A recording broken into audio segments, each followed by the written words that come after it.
So tonight we're going to work through the last two ribbons of our simple strategy map and the SWOT we got back. So that's the high quality workforce ribbon, which has recruit high quality candidates for all positions, provide high quality professional learning for all employees, and evaluate and retain effective employees in all positions. And then the last one is communication and stakeholder engagement. That one includes the implement effective communication with all stakeholders, develop processes for effective family engagement, and develop and enhance meaningful relationships with community partners. The simple strategy map, just going back to the meeting we had in February, that came from the IASB training on strategic planning. That was in the session in November. We borrowed materials from their PowerPoint, pulled that into what we were looking at here as an outline map. Joe, if you wouldn't mind, just go 2 slides up to slide 11 for 1 second.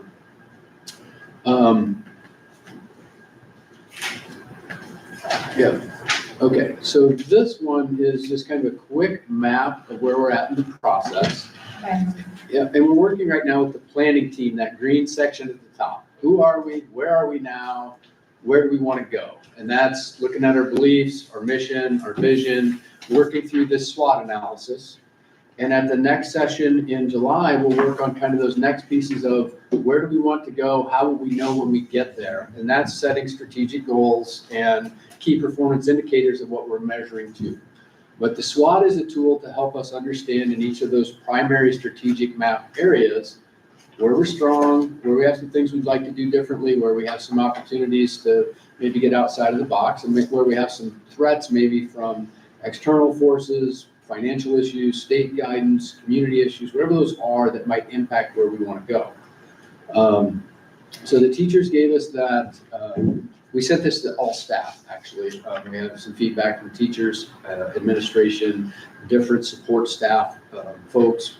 We had 34 total respondents, 105 pages of detail. They took a lot of time and put a lot of thought into that response. We went through some guidance with IASB on how we would best analyze that leading into this meeting. That's what some of the information we provided you here is. You have the raw data packet of the 105 pages. You also have some things that we pushed through some analytics tools and got some help with AI kind of breaking that down. So I'll start with that summary. We're going to work through the high quality workforce section next. And the high level statement was the drive to attract and retain a high quality workforce resonates with our organizational identity. We take pride in our enrollment brand and professional development offerings, yet we're reminded of the challenges in talent acquisition and importance of personalized growth trajectories for our staff. Evaluating and retaining effective employees emerges as both a strength and a challenge, where structured evaluations must be thoughtfully balanced with nurturing staff morale and engagement. The next section, you look at it and what Joe's printed out for us here. This picks up right where we left off. Category 3, high quality workforce. Again, this section with the green and red highlight, those are some of the summaries that were pulled through the analytics. And the detailed information begins in these pages weren't numbered, but category 3, recruit high quality candidates for all positions, is the first section of that. And we'll be looking first at what are the strengths for this category. So everybody had a chance to digest those in advance? Anybody want to drill into anything before we kind of just, we're looking then at these first couple pages of what are the strengths of our current state of recruiting high quality candidates? The AI version of that is well-maintained facilities was most frequently mentioned. Compliance, whoops, I'm in the wrong section, sorry. Attractive employment brand was most frequently mentioned. Competitive compensation and benefits next, and effective recruitment strategies. Now the recruitment strategies show up in both strengths and weaknesses as the tool said. So as you look at through the specific feedback, anything stick out, anybody wants to talk about where some of that might fit in? I like what it said, we need to change the narrative to more positive. Good working community for recruiting candidates, good community to raise a family, which obviously all of us agree because we're here. But that we need to do a good job promoting our strengths. And the pay and insurance is good, and we have appealing facilities. That's like it said, it's been mentioned a few times. Where are you looking at that, Sheree? That page, that This is a big- 105 one, yeah. Okay, I'm just hitting my highlights Okay, of what they okay. said. And then, they just said they would like, to get the vacancies filled. One of the other comments that was frequently stated, which is great feedback from the staff, they believe we have great teachers, they believe we have high-quality staff, a lot of positive things to offer here.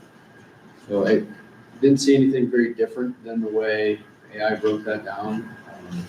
Admin side, anything different that you guys are seeing in that? I don't think so. We agree that we have high quality staff. Yeah. Yeah. Yeah. Okay, so moving into the weaknesses, and again, take these things for areas that we can look at and try to improve. This isn't about trying to lay blame or point fingers at anything. It's about where are we today and where do we want to go. So the summary evaluation on that one was limited talented pool in specialized areas, specialized education areas, competition with the private sector, and recruitment process inefficiencies were the three most frequently summarized thoughts there. As you look through the detailed response, anything stick out to anybody?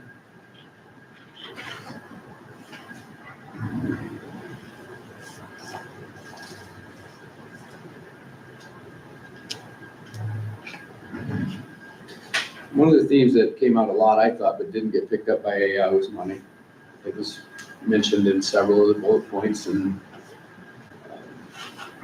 the other one was advertising, maybe for how we pursue some different candidates. Go bigger on search.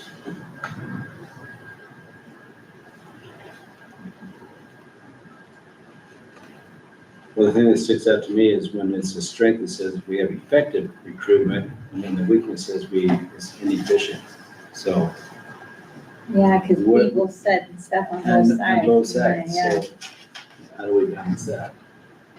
The one I looked at, that kind of summarized a lot of people's was that we need to advertise more.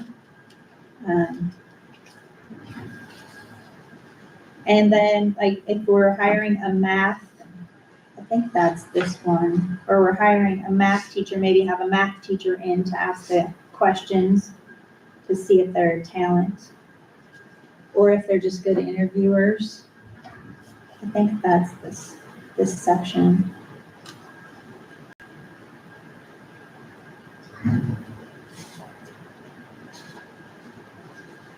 I need more associates, I think it's said in this one too.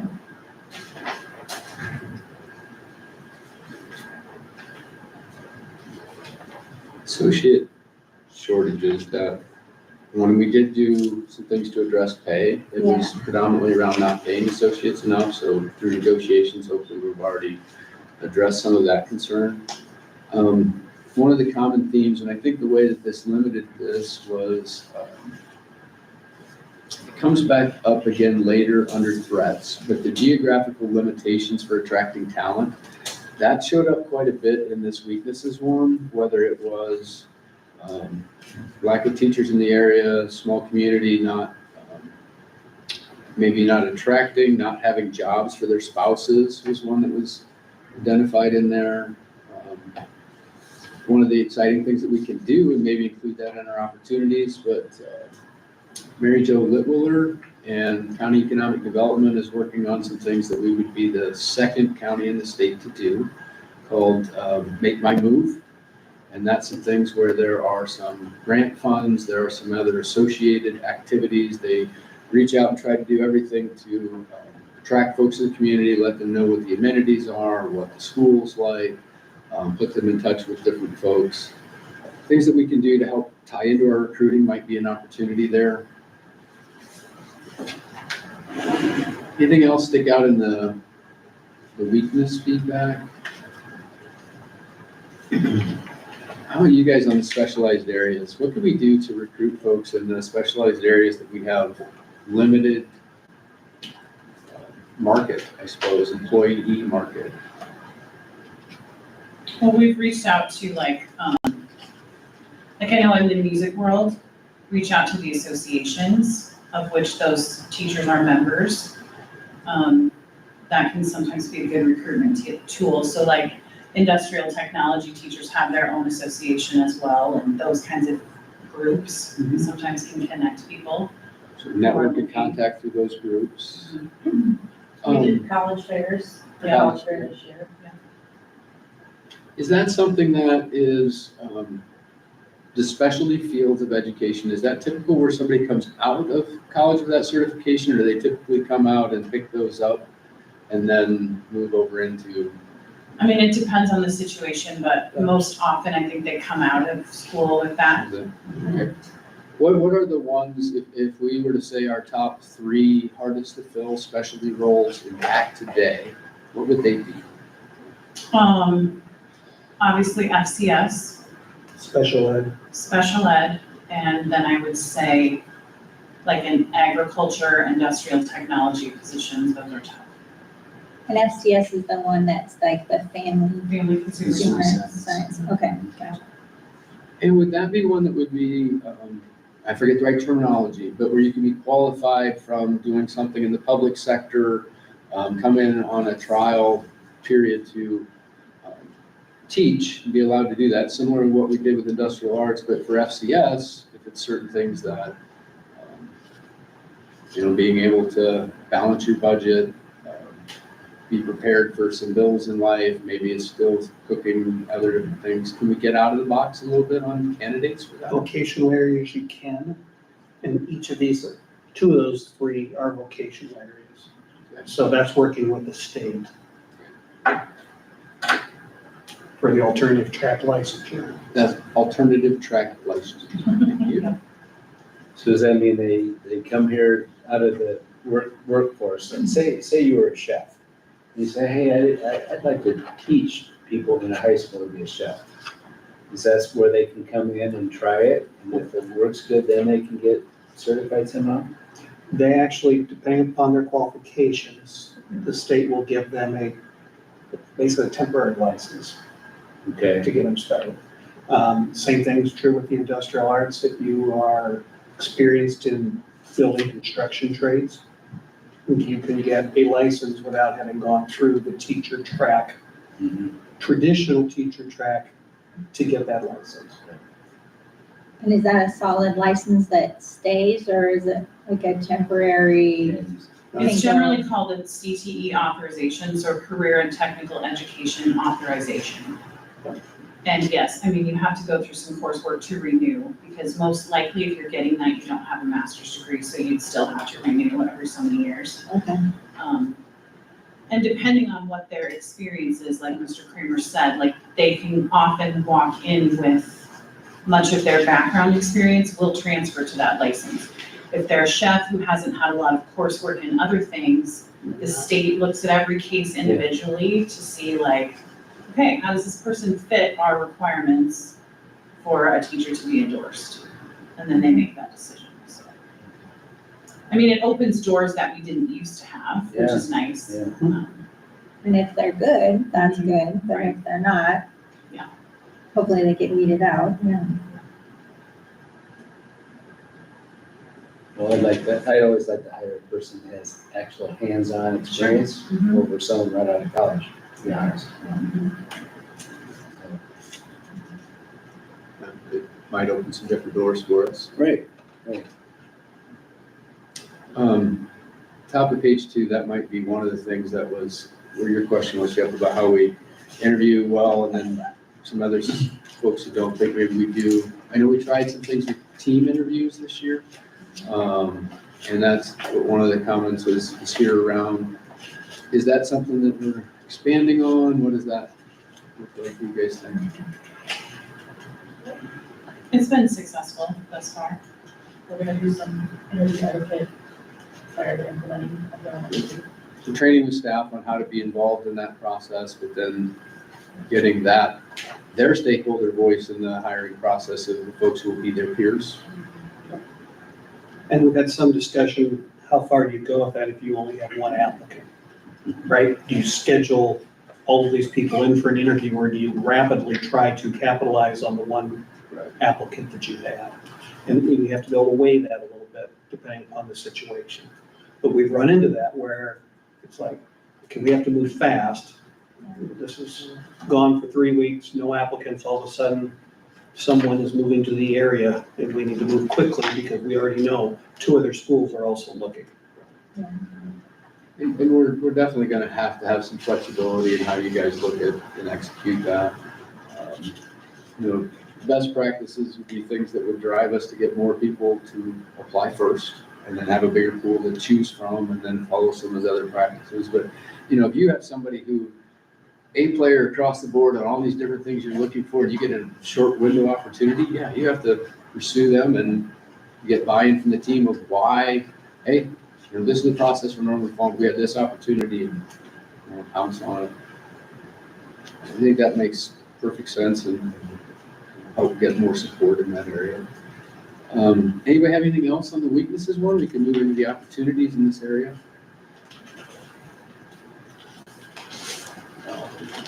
The analytics summary of those, the most frequently mentioned was outreach to universities and colleges, use of social media and recruitment platforms, and development of internship and apprenticeship programs. So the first two, I think, are both intended around that, finding more candidates, bringing more people to the pool in that opportunity. The third one, internship and apprenticeship programs, I think it's probably the same, but there might be an overlap there. So one would be like college student internships and trying to find folks, once they came an intern here, if they're from Northwest Iowa, we got a better chance of them coming here. How about the apprenticeship programs? Is that for current employees? Is that for, who would you seek in an apprenticeship program? What does that even mean in a school setting, I guess? Is that our associates? That's the one. It might be AI chewing that information incorrectly is what I think it might be. There's an apprenticeship program that the state started. That a couple, I think, I know of at least one school around us who has jumped on that bandwagon. So people are in the classroom while they're completing their coursework.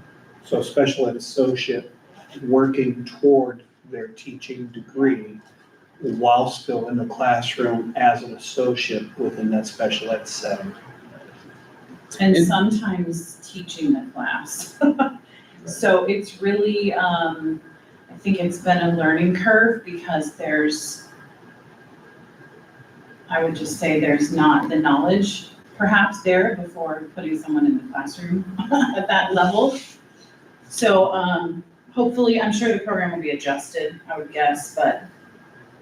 How geographically close would we have to be to the school where they're being educated for them to be eligible to do something like that, where they're going to class and coming in and part-time teaching? Or is it available online now where they could be in Pocahontas and? I think some of it's online and some of it's in person. Mm-hmm. And then the teachers who are working closely with them have to commit to a certain amount of mentorship in that area too. Is that what you know about it, Mr. Kramer? Yeah, the school district in our area that does it has had some struggles with this apprenticeship program.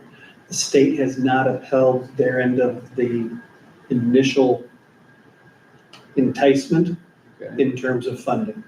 So a larger portion of that has been shifted back onto the district in hopes of being able to move those people through the system so that they can get them within their own district and have them return. So they're bearing a higher cost of that What in they hopes had that they planned get for. that person.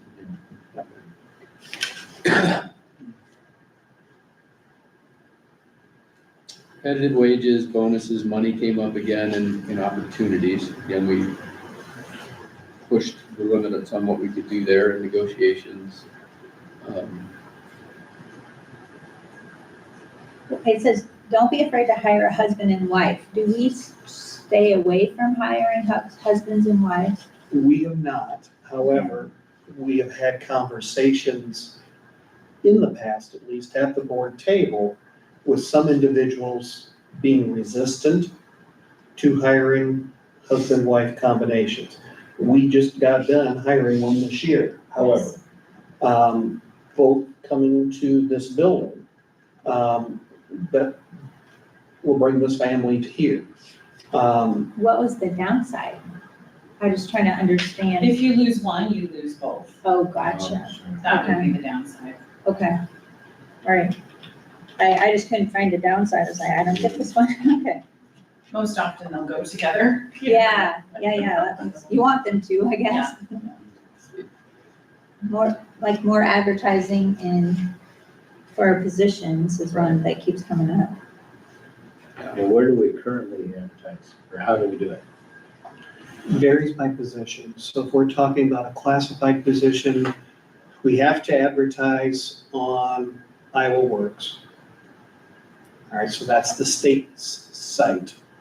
However, we don't necessarily get a large group of individuals from that unless we direct them there through social media. So those individuals, because they tend to be somewhat lower paying, you're drawing from a local pool because they're not gonna drive 40 minutes for $11, $12 an hour job, basically. So that's part of what you're doing. So I mean, for those, it's local. If we're talking about a teaching position, almost all of those individuals check Teach Iowa. Iowa Works. Or Iowa Works. Used to be Teach Iowa. Thank you. So Iowa Works isn't an unemployment site. It's a teaching site. It's everything now. It's everything. The Is that? state, when they consolidated down their departments, one of which that they consolidated down was utilizing Iowa Works as the site now for all education positions. It used to be the Teach Iowa site. They shut it down, quit paying for it, and then split it back under the Iowa Works side. It was a money-saving move. Networking and active recruiting of folks who are employed elsewhere, I know some of that happens to us. What's our general take on that approach in the state of the world today? From an ethical point of view, the administrative team technically can't do that. Do we have staff who do that on behalf of the district? Yes, we do. Understood. Yeah. Anything else that folks are seeing? And another theme that came up also in the weaknesses of it was that group interviewing. Kind of if you're hiring a custodian, have a custodian in the interviews. If you're hiring a math teacher, have a math teacher in the interviews. Are we taking that group interview concept beyond the teaching staff to folks like custodians and cooks and things? Not at the current time. We've had some challenges in doing that in the past. And I know there would be, and there'd be the same Yep. training, confidentiality, things to go through. We thought we had done those things, and then we had questions being asked that were not legal to be asked, which creates another whole set of problems. One theme that showed up in a lot of sections, just to bounce this idea off of you guys, one of the comments that showed up, probably from the same person, but several times, different sections, require board members to sub once per quarter, a logical step for those involved in making decisions in our district. I know you probably don't want us to sub. But maybe you do. Come on in. Um, I guess your authorization. You gotta get your first. authorization. It's not as simple as just Okay. walking in and stuff, which Well, that's what I was thinking. I'm like, that's not even an option, so. No, but you've heard the different board education we're pursuing through IASB and other things that you guys would recommend that the board be more involved in, be aware of, having the admin come in and take us through stuff, whatever that is, we're open to what you guys can help us know the things we don't know.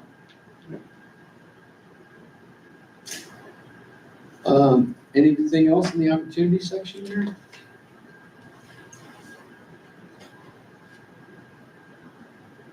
So under threats, summary, most commonly mentioned, changes in labor market trends. There's a lot of different comments that I tied to that summary. Negative perceptions about the education sector, and then geographical limitations for attracting talent. And a lot of those comments were around small town, rural Iowa, How do you bring folks here? The negative perceptions around the education sector, I do think there's some of that, but also in the comments, I think that there's some concerns with our negative perceptions, and that is part of what we were working on and getting the stakeholder engagement, getting clear and transparent communications, and we made a lot of progress on those. We'll keep driving on that front.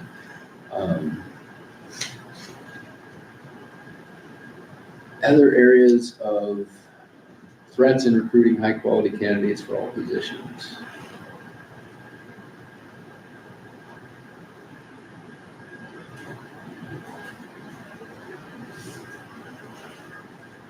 One of the things is housing.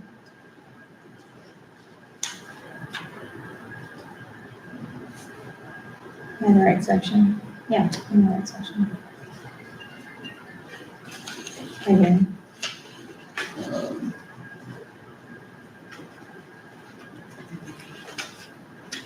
Housing is hard to find, housing options. That jumped out at me as the housing. So not much we can do with that as a district, but speaking with the city councils and what they're doing, tying that in with Mary Jo Litwiller and what we're trying to do on the Move Iowa and those types of things. Just for the board's information, though, we have made some things in the past happen. So the White House on the corner of the high school, I gotta get my bearings over this direction as you're coming in on the main drive. We now use that for our vocational type hands-on training for our special needs students. But in the past, we had utilized that house as temporary housing for those teachers that we were hiring that were not able to secure something on their own immediately, or for long-term substitutes who were not necessarily going to be here long-term, but we're gonna be here for several months as a way of filling those positions temporarily or bridging until they could find permanent housing. So we've been doing that for years. We just haven't done it in the last number of years, so we're now utilizing that building for I assume kids. we own that house, that property. Are there any Which one other? it is? Do you know which one it is? Right out the main drive, and then immediately across the road to the right is the one thing. Just across from the elementary Playground. playground. To the west? It's on the other East side. to the, East, it's right on the corner. It's it'd be to west, the north of the playground. It'd be north of the playground Then across from the or playground. straight east of the flashing Yeah, electronic sign. yeah. On the east side of the other crosswalk. Okay, I'll have to Would look be at the northeast corner of the yeah, crosswalk. northeast corner across. Okay. It's got a Ramp. new, ramp. They built a new ramp up. Oh, it's right It's, here. yeah, Oh, you're not gotcha. even out to the road Yeah, yet, yeah, it's on your right left. there. Okay, Yes. gotcha. I was across the highway. Right, thank you. That's not working, right? Okay. One question about, TLC members and administrators not being freed up enough to market our district in a positive way. What do you take from that? And it might be going back, in the previous sections that we went through, one of the things that was drawing from your time, and we want to work on some of the negative behaviors, but what kind of, Okay, gotcha. and I know we're working on this in a lot of ways. So different things that we can do to market our district and create time for that, to share the positives, to get the right platforms of communication, and that will come back up in strategic planning. But just the way that was written, I was wondering why TLC, is there certain things that group should be doing to help market the district as opposed to? Well, we haven't had a completely full slate of TLC people because we haven't been able to replace them in the classroom to have our TLC plan function the way that it was written. That might be what they're referring to. And I think We we have did, filled the gaps as best as we could. I kind of remember that being that, those people could go to job fairs and try and recruit. that's what I remember. There was a conversation that they thought they could maybe be that ambassador and go someplace Gotcha. to physically do the recruiting. And it's, having done that, it's a great idea, but it didn't work out so well because kids come with their list of schools and they're going directly to the big schools because there's things to do in the larger communities. And so, we sat there and we probably had Maybe two. two people stop by, and that was consistent of all small districts. We were right across the way from another district. And they even had a putting green, and they got people to putt, but they didn't, I don't know how many people they got for a job, but they had lists, and they went right to the Ankeny and the, Yeah, they wanna go somewhere where so those are You great drive- ideas. you drive 10 minutes to go whatever you wanna do, Walmart. instead of having to drive an hour to go do something. A lot of young single folks too are gonna be looking at that for And a they're better throwing chance of ideas meeting out, but somebody in the city. in reality, they don't necessarily work the way you might think. So- A lot of that's a matter of logistics. Their list of schools, so they know who's coming to the fairs. Are you able to advertise to them in advance where you could try to isolate the folks you don't wanna live in a city? You wanna raise your family in a small town? Come stop by our desk and trying to get on a short list of people who are, I don't want to live in Des Moines. That's not where I want to raise my family. We would have to explore that further. I mean, in our other attempts to actually reach out to the departments when we're looking for certain positions, they will take our information, but they will not provide us a list of who the graduates are going to be Is there a way in order to market those individuals. Right, and I know that, I understand why that's restricted from us, but if we said, hey, rural school in northwest Iowa, could you share this with all of your students who came from that part of the state and might be interested in returning? Would they do something like that for us? I did, I reached out to multiple colleges in the area and said, hey, we have a special education opening, please let all your people know, and I got zero responses to them. And I did that for multiple colleges. So I did, yep, we'll let them know that your school's looking and.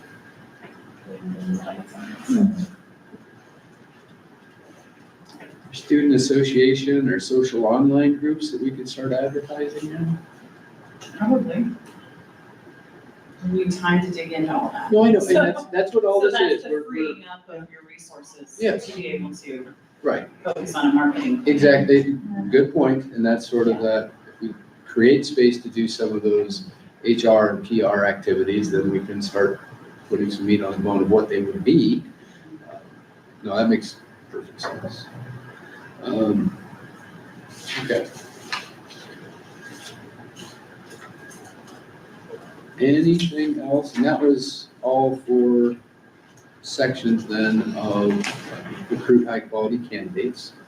That would move us into the provide high quality professional learning for all employees. Let's move that into-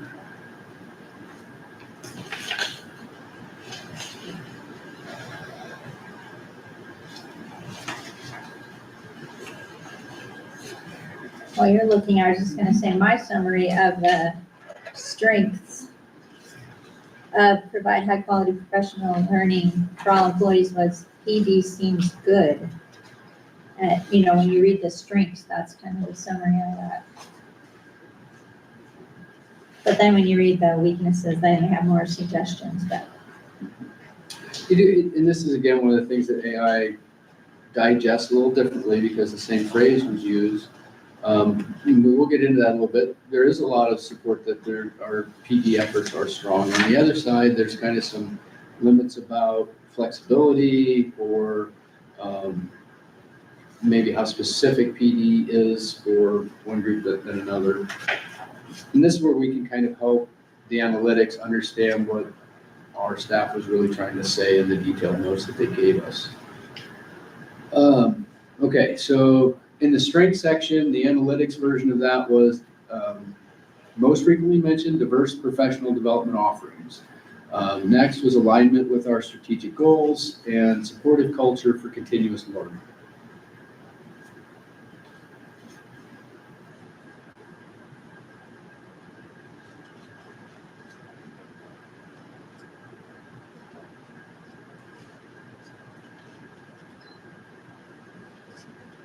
One of the repetitive themes there also is that we're doing those selections and they're data driven, and I do recall that from some of our previous meetings and negotiation sessions. And that's a lot of how we're selecting the PD is what's based on the data it's telling us that we're looking for. And so if there's different questions, things that drive that, as we get into where some of our other staff are looking at the same question and saying, that's not the PD that I want to be involved in, paraphrasing.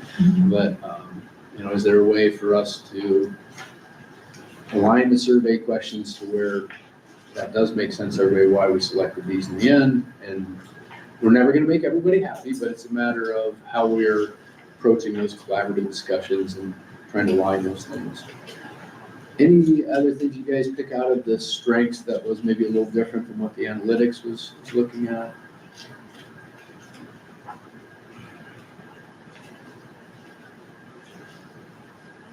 Who's poking planners? I saw some really good comments in there on that. Just the That's elementary. It's a group of people who volunteer to be on it, and we plan events for teachers, we plan assemblies for students, Some of the fun events that happened this year that we heard different feedback on, the, help me with the phrasing again, but the community race, the unity community race. yes. And then there was another one, you guys did like some, Adult, you- social emotional. what was the one where you guys got some sort of race in the gym? There was some Oh, that was administrators just- that had some stresses and strains, but it was very positively received. I heard fun things about that. That was our unity and community race. Okay. So part of the adult social emotional learning. Complete with injuries. Yes. That was a good time. I wasn't even there, but it was a good time. Well, isn't it? No, I think it's where you guys. Oh, our met. assemblies. It's the assembly race. Assembly races, yeah. That tied to our social emotional learning for students. They were learning about perseverance. Perseverance. That one, students saw that, right? That was in front of students, not just staff, and you guys, the administrators, are racing. So We modeled for them. fantastic. All right. Fortunately, they didn't follow exactly as we performed, because I think we were the only ones injured. That's a good thing. Yep. Definitely like that. Went for it. Yeah, a lot of comments on more of the fun activities. There's a couple, they're brushing up against mentoring, but they don't really ask for that specifically. Do we do anything on the mentoring front? Yeah. Your teacher mentoring is fairly robust here. I mean, you've got mentors in each building. Plus you have, and I should let the principals talk about it because it's their staff, but it's TLC staff that we referenced before. So you've got set mentors in each building, plus you have instructional coach, which now we'll have in both buildings as well for this upcoming year. I guess, does everybody have a mentor or a mentee? No, it's really focused on beginning teachers, so first and second year teachers largely, and then anyone who's new to the district, which we seem to have several of those who might come in with some experience, but they still have access to a person. But I would say even beyond like the formal mentoring program that we have, everyone collaboratively works together and mentors each other. You know, I mean, And you had new people next teachers. door help the newbie or even someone who just needs help, right? I mean, I hope that people feel like they can reach out to each other for mentorship and whatever that looks like, management, day-to-day tasks, curriculum planning, behavioral challenges. I mean, And they meet all year, it's not just, So you have formal and informal. We've talked about the formal mentors, but you've got people like Mr. Mask and others who support our new staff coming in. Yep. And there's a team of them basically, and they'll divide up their schedules in order to provide extra supports and wraparounds, staff who are new to the building. That's great. it is.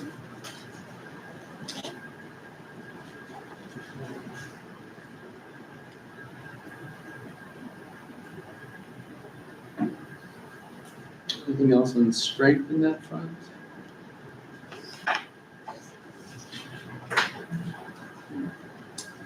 All right, so, under weaknesses in the same section then. All right, so the analytics version of that was one size fits all PD approach, limited access to PD for all staff roles, relevance and applicability of PD. 1 and 3 in my mind were kind of the same response. It's just a matter of how the analytics looked at them a little differently.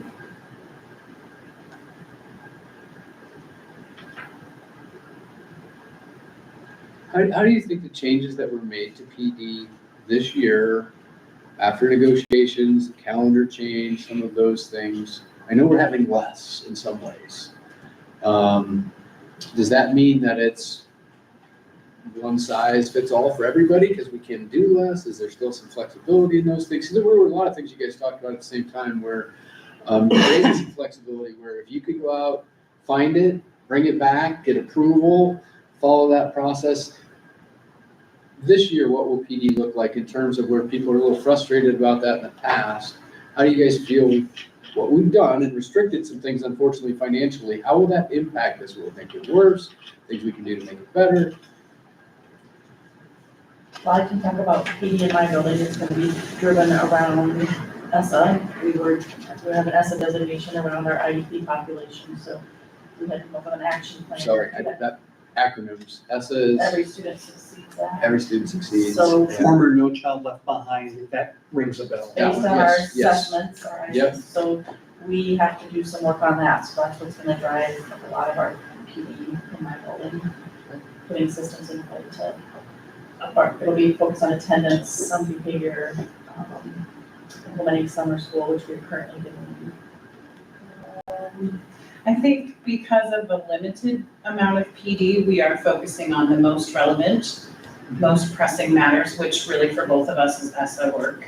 We're like on year 3 or 4 of a designation in that area, so we don't have quite as many new things like Tracy does, but our focus this year has been working behind the scenes with the building leadership team to create a beginning of an MTSS plan, which is a multi-tiered system of supports that offers kids what they need in the classroom and behaviorally and kind of addresses all their needs, right? So part of that is creating an early warning system where we will look at things such as attendance, behavior, grades, involvement in activities to try to identify kids that need us to step in and fill in a gap for whatever it is. So it's called an early warning system because it's a way to catch them early, hopefully, especially regarding chronic attendance or chronic absenteeism, because that's a huge focus of the state right now. So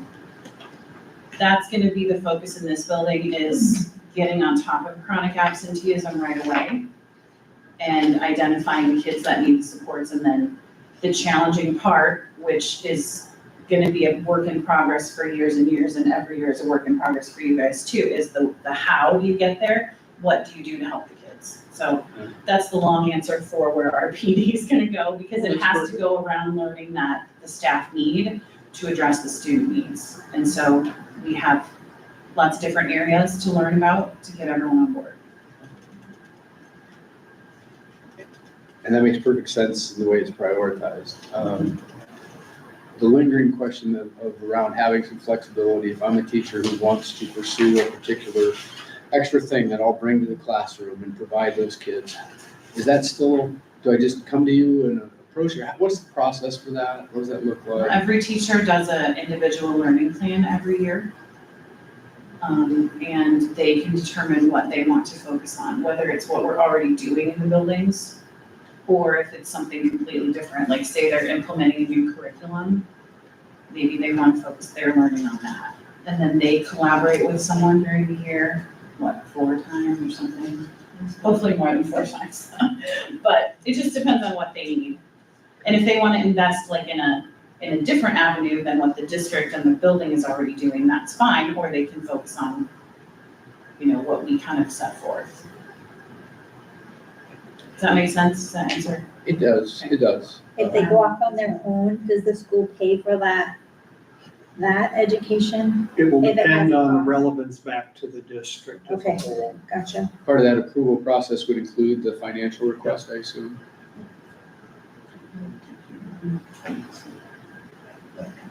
Because like you guys are saying, that behavioral students, that is one of the things that comes up here is learning ways to handle those issues. So what do you foresee, since there's been a number of students not attending like they should, or bad behavior or both, what are we gonna be doing different for that this next year?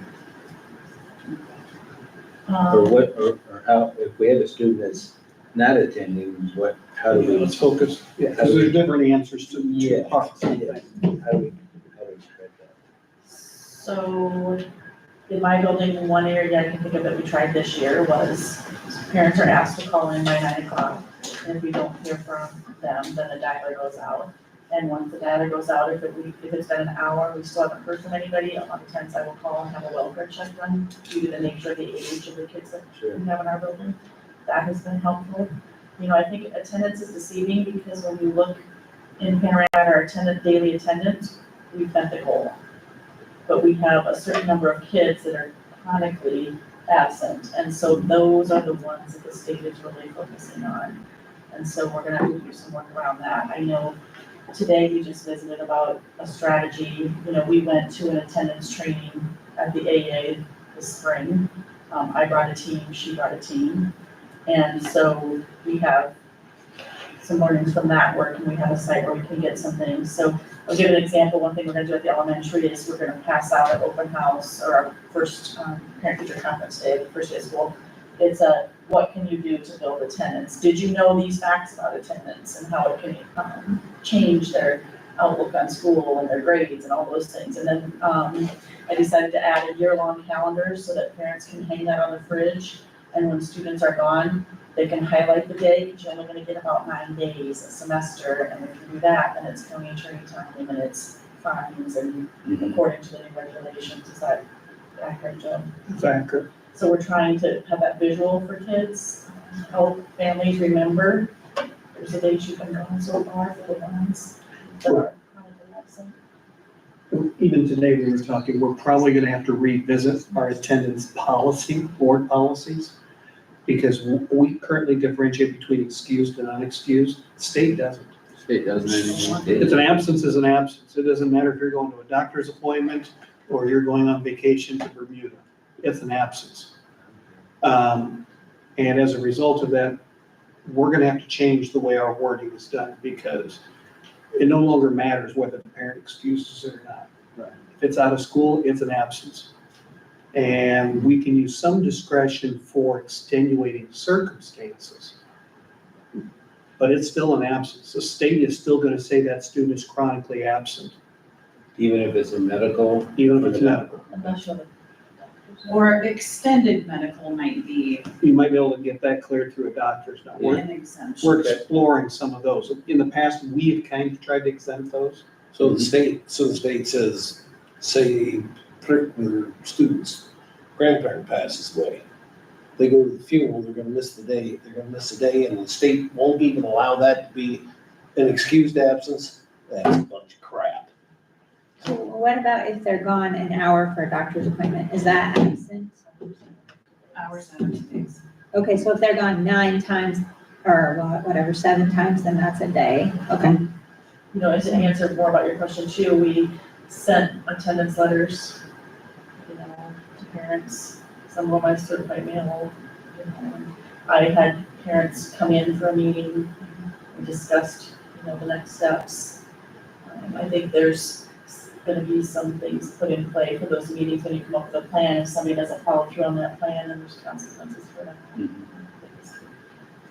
So it's gonna get tough for families. They're gonna have to do this. So we have a county attorney now that uses the law more. And Yes. actually, We had several who were prosecuted this last year for truancy Mhm. laws. And on top of that, we've done home visits. I know Christians and I had both walked to a neighboring house where we knew the student was at. Mhm. And the two of us walked up, knocked on the door, and parent let us in. Still didn't work. I think we ended up going to the next level then and sent someone else knocking at the door. Mhm. And we've sent, a custodian went and picked up some students at the elementary, his mom called and said, I left for work, they fell back asleep, is there any way you could go get them? And we did. Mhm. So we tried. Lots of different things to try to get business going. We'll come back to that in effective family engagement in some ways, I would think. Can students, if they check out for like middle school or high school during a study hall, can that be like, is that still viewed the same? Like, could you Basically, promote parents checking their students out during their prep period? Like if you gotta go to the dentist once a month if you have braces, but you just need to go up to uptown, is there any way? I mean, it's still an excuse. That's what I wanted. Still an absence. Basically, where the state's concerned, if the kid's not in their seat. Stretchy. Yeah, I just wondered if there was a. And that's gonna be a lot of, there's gonna It be doesn't growing like- pains it doesn't with like- our, there just is. You know, the majority of the kids aren't gonna say, well, I'm gonna go to the doctor, and they're gonna run home. Because we all know how hard it is to schedule things outside of the school day, so. Yeah. I mean, yeah, The ones who are the chronic truancy though, right. it's probably not the extra doctor visit or whatever isn't typically what's gonna push them over. No. Yeah, I'm sorry, we'll come back to that in family engagement here in a couple minutes, we'll keep working through, so, any other weaknesses on provide high quality professional learning for all employees? We can move into some of the opportunities there. I just think the academic areas of teaching or specialized teachers, not having cookie cutter PD. And then maybe having a hard time getting to PD because you have to miss a day of school. That was one too that jumped out. This is the day of school to get to PD, but just that we, That's this one. Or sometimes it's hard to choose to go to a PD because of the work required to miss a day of school. That's if it's offered like at the AA during the school year on a school day, I think is what they're referencing probably. and that would be more the specialized one, I wanted to go pursue that myself as opposed to the. Correct. The other comment that you were looking at was for specialized teachers and where they were looking for some specific PD. That would be the same kind of thing we talked about before, right? Where if I'm a specialized teacher, I want to do something different, come to you, proceed, pursue approval to go after that PD. Would would there ever be like one or the other? Where if I came and said, hey, I want to pursue this special thing, did all the work for the approval, but would do that PD instead of the other one, or would I have to do both? It's probably important to still do the building led, Primary. district led, because it moves the district forward ultimately. But I can definitely see an argument for both options. We have been flexible at times when it makes sense. Yes. Come to So it you. hasn't been a hard, it's A or B. We have flexed and worked with Present people. a logical case for why you'd like to do this, and to get buy-in, we could do it. And is there a budget for being able to do the specialized outside of the? General fund.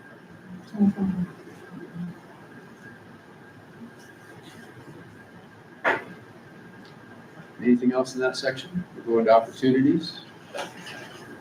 The summary on that one was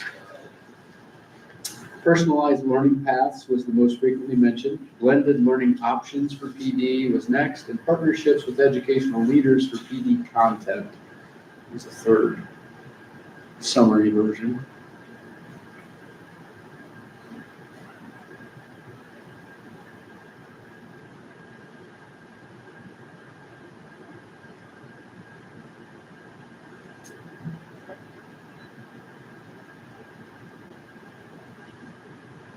kind of talked about most of that. Yeah, I think we hit on several of these as we went through the other one, but like. And I'd say we've done some of all of those 3 bullets, quite honestly, in the past. I mean, And everyone has an individual each. professional development plan. And our district leadership team helped create our PD. Mhm. And that's a representative sample of each building. You know, you have to want to be a part of that, and so those that wanted to did, and they looked at data and determined what the PD should be. So I think that's important to mention too, that there has been input from stakeholders and employees. And that was, I saw that in there, it mentioned asking DLT for more input. Another one said without consulting DLT, but that is just an opinion of someone who didn't know what the process was that happened. DLT was involved in getting to pick. And maybe they thought DLT didn't communicate back, and that's a possibility that there's people, you know, I think I asked that at one of them, how often are people asking you questions about what we're doing? And the answer was a resounding, not. And so I didn't know if we were, as leaders, going back in and sharing that information if we could be, so that's something to think about too. I'm sure we're sharing that. One compliment to the surveys and getting good feedback there, but also continuing to spice them up when needed. Activities, games, other things to get that feedback is always good. Seeking input from the DLT team on maybe the questions that we're asking, just if they've gotten stagnant also, that can happen with your surveys, and just something to consider in what you're asking there.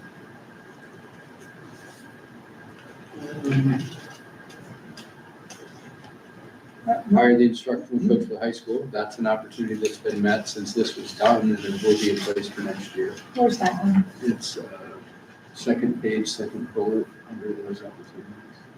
Okay, so then, one of the things, it says to include all staff in PD, that was one that's coming up again. And more conferences and workshops, is that where it's away and it costs more, is that what we're saying? Yeah. Okay, And those can be really good, or those can be what I call more of a one and done, where you get exposed to whether it's a new product or a new curriculum or whatever. It never, But it never gets doesn't, followed up after it doesn't become something that is sustainable. So okay. those are things we talk about and evaluate and discuss when those things are being discussed. Can anything like that, and this may be a really dumb question, so forgive me in advance, but can something like that ever come here and just be offered to the whole staff? And we, like, this past year, we did a de-escalation training. Of course, it was AEA. Okay, So our options there are a little more limited than they have been. We brought in a guest speaker, who was she, I don't know. But yeah, we've done stuff like that before. If we think that it's a really great thing that everybody should get, okay, then absolutely look into those kinds of things. so then it could kind of. They're very spendy, Okay, but so it, we have to make sure it's worthwhile. okay, so when we say that AEA has, but we, in theory, are supposed to have funding, right? So that we could hire the AEA? Was that the idea? Is that the That is AEA the funding? That's the idea behind the new legislation, is that what you're saying? That would come here The answer is directly. yes. Odds are the cost to participate in that is going to be more than what the general public perhaps perceived this change to produce. Okay. But so there's still, it's unknown yet. We still have to see. Okay. Because it could, I mean, who knows? Maybe it could be a good thing. I don't know.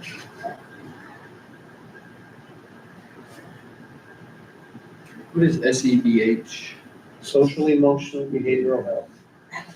Great Read question. that one. We do speak in acronyms a lot. Yes. Getting used to some of them, other ones I have to see it about 30 times before it sinks in. Okay, move on into threats in that section, and PD budget cuts. Keeping pace with rapid educational changes. And overwhelming staff with too many PD options.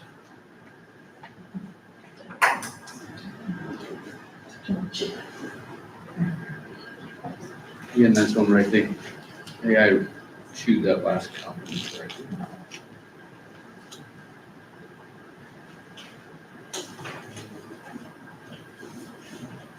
Most common threat in here, I thought, was the AEA, and then going away, where all people come from. That was, I should say, it most commonly one that AI didn't pick up on at all. We already touched base on that just a few minutes ago, but is that set for the year, I guess, the AEA, the plan for the state, how are involved, is a lot of that still being? Some of that's still being hashed out. In fact, I just got an email today, which I've not had a chance to dig through yet. That is a proposed costing of what it would cost us if we want an AEA person to spend a day with us, for example, or on an hourly basis if we need them at a meeting. Because we were gonna pay, unfortunately, probably substantially more than what some of us get for funding. The smaller the school, I think the harder hit they're going to be, because they have survived on resources in the past, because the larger schools, while had a larger share, perhaps did not use an equal proportionate share of what their dollars generated, helping the smaller schools out. Now that that is changing, and you've got this 40-60 split happening initially, that's gonna change some things. So we've implemented with the AEA already in one of our meetings since school has been out, talking about the process that we will have in place for our district starting at the next school year, where staff will have to come in and request basically a purchase order approval process with the building principal through the admin before accessing those AEA resources, so that we're not chewing up $80,000 more than we have funding for, which then would come directly from the general fund. And for the same typical things in the past, it was already part of what our agreement was with AEA, and you could go out there and have them come here. Yep, they could just go knock on the door or make a phone call and get a service.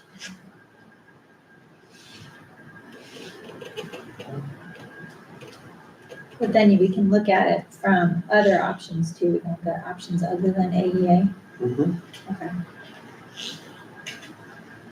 Did you guys see this overwhelming staff with too many PD options? I didn't see that in here when I was, I didn't see where the analytics broke that out either. yeah. Talk about a lot of different types of PD here, and requesting different types, but nobody was saying, With too you're many giving us options. too many options. Yeah, I didn't see that I either. didn't see that, so I don't think Yeah, I would cross that's, that one out. I see that. yeah. It was more actually different people who wanted more PD options, just the opposite of what they said. Yeah, I think so too. And busy work, I saw busy work was mentioned, but try to eliminate as much busy work as possible so you can just be doing. That was cited a couple places, and what I read into that threat was more of the PDs not being valued. If it's being seen as busy work, then however we are presenting it, what they're getting out of it, they're like, this is It wasn't worth it's it. busy work, it wasn't Yeah. my time. One said meet in the library, the chairs are better.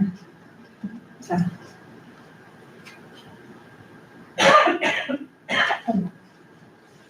And cost was a common one, and we did with the calendar change, put some restrictions on what PDs there. Okay, Is there PD training, is any PD training go towards salary? Is that the case? Tell me what you're thinking. Well, I don't want to say too much here, but that maybe some PD training goes towards salary from there, or is it just, is that the case?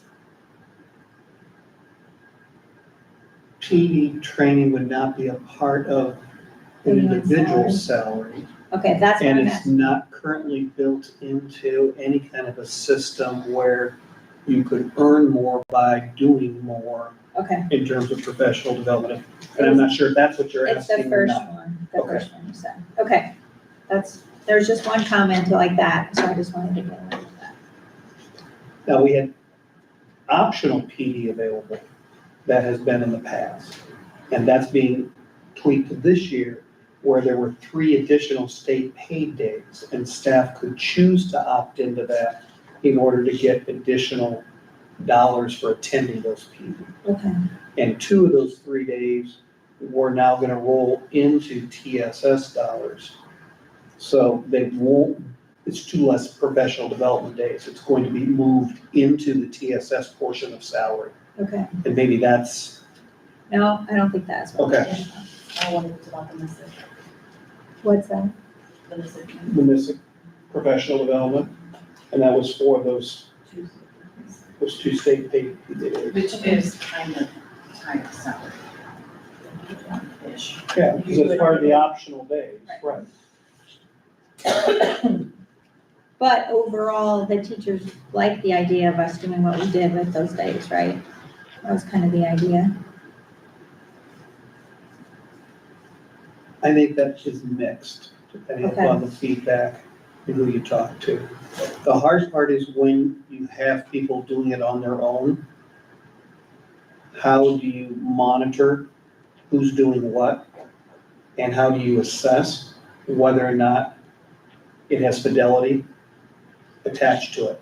So this last school year, we used MISIC, which is a consortium that we're a member of, so that they could choose topic areas from a smorgasbord list. And those came with assignments that then had to be submitted. And MISIC staff then oversaw and graded those assignments. So you couldn't just sit and get, you actually had to do some things to process that learning. And I wouldn't say that everybody thought that was a great deal. Okay.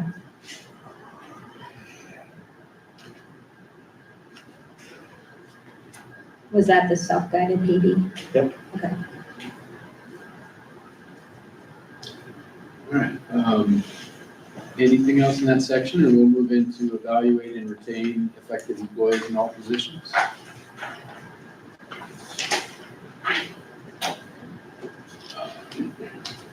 All right, so some strengths on that one, most frequently mentioned, the structured performance evaluations. Second most frequently was recognition and reward programs, and then third was clear career progression opportunities.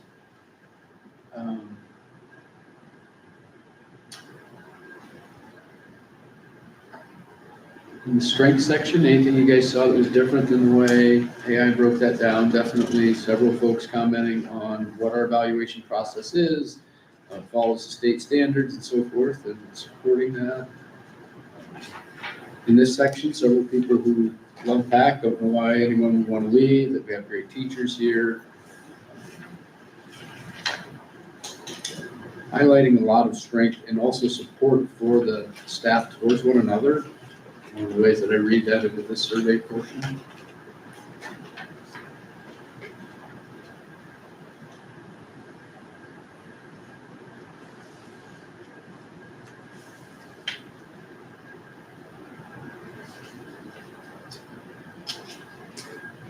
Is the reward and recognition programs that came in second that people like a lot. I wasn't seeing that.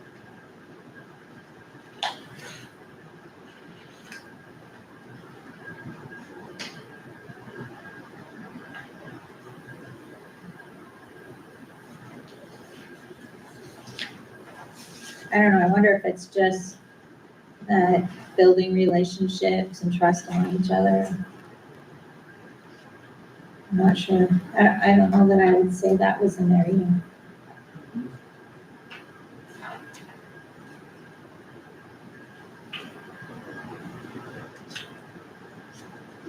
I struggle to see things that kind of fall under that statement, but Yeah, More statement about personal recognition from administrators who engage. Ms. Carlson checking in with staff, helping us get their feeling at ease when she's evaluating me. Lots of things really kind of stating that my boss recognizes me, but do we have any sort of formal recognition and reward programs for folks who are going above and beyond? Probably good about mentors too. Something to include in the opportunities. So. No, I was saying that is already here. Oh, Yeah. I meant the, Oh, gotcha. the recognition programs. Okay, be gotcha. something opportunities. What you were saying is already in there,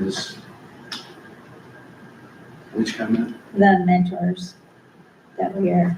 That's one of our mentoring. strengths already. Yep. Yes. Yep.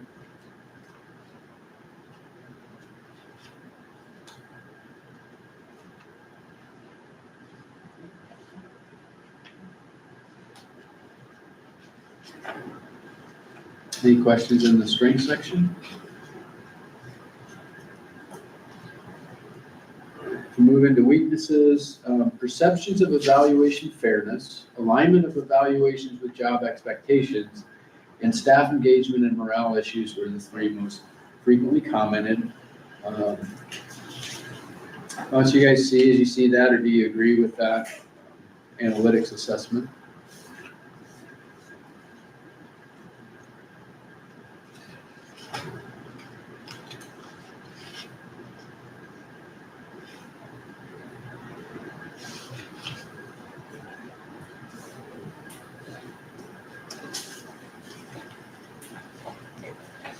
New teaching staff being overwhelmed. Maybe a succession plan of having the prior teacher work the new teacher in to help them. Better ways to utilize para.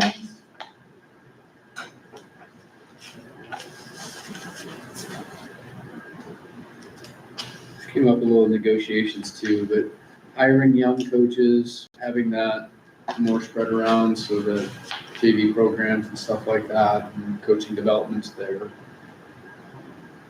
Do we weigh in new candidates for a particular position, what other things they're interested in?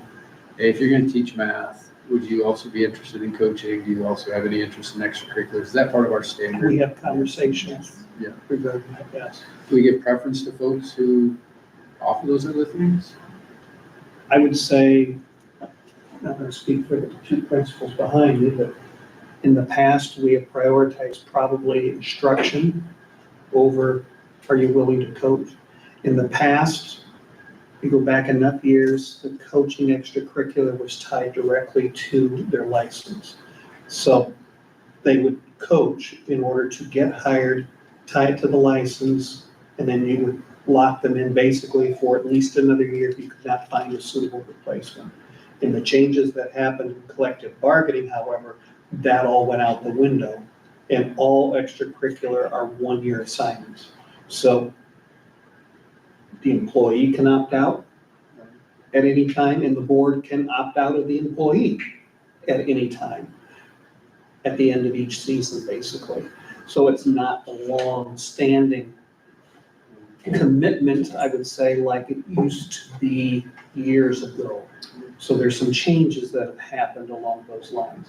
But it's generally speaking, it's teacher first, then the extracurricular is the second level under it. And with our coaching staff, and where that comment came from in negotiations was somewhat around burnout. I'm varsity coach in this one, I have to be the JV coach in that one, I do middle school in this one, it's the same folks rotating through, Yep. and they're encouraging us to hire folks who would come in and be that next generation and start to take some things from them. Is coaching burnout a threat for us at this point with our current staff level? I think, Sure it is. sure it is. Burnout is a threat, I think, across the Regardless of board. what position. Yeah. Fair. Regardless if it be teaching or. Yep. Coaching. Or Either one. coaching. I mean, that's just, my honest opinion is, there's a lot of teachers that have been under a lot of stress.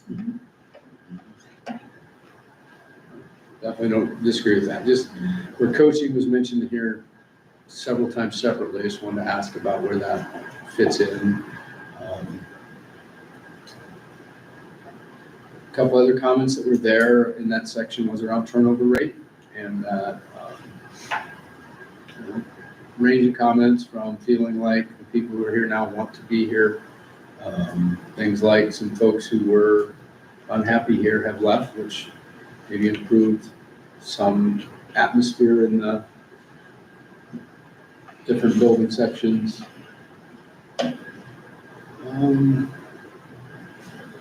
Staff turnover, though, is kind of highlighted throughout. Lost great staff to other school districts, That's some all I pay, had. some for communication.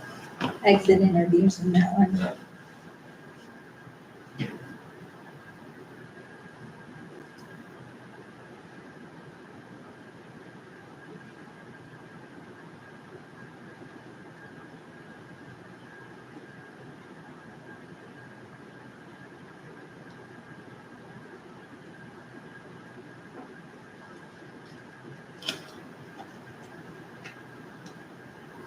Yeah, just turnover for different reasons. Yeah, the second comment in there about alignment of evaluations with job expectations, effectively implying that that's not what we have, but I didn't see that in the comments. I didn't even. Yeah, I'd like to strike that one out as well.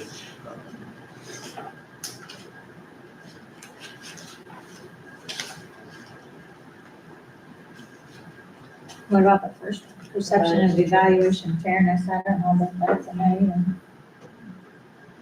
I don't know that. Yeah, do we want to strike that one? I kind of think, I don't see where the evaluation fairness is brought up.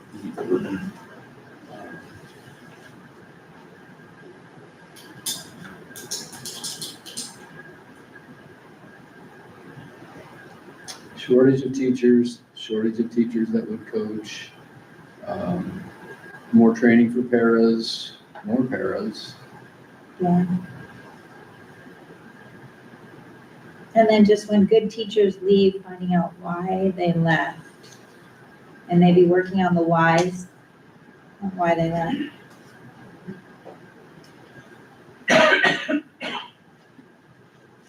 And that lack of information, I think, is real on the part of people who respond that way here. But sometimes, perhaps they don't know everything that we know. And And some you of can't those, say- and some of those whys, it's not ours to share. In the same way that we've had individuals who share a why in a letter but did not want it shared publicly. And I think if we remain consistent with that we ask for it, we share it when the person says we will share it, we say publicly when they say they didn't want us to share it, at least then teachers are hearing. We shared what we could. You know what we can tell you. Yeah, I don't think the analytics did very good with that weaknesses section at all, really. Maybe the third one.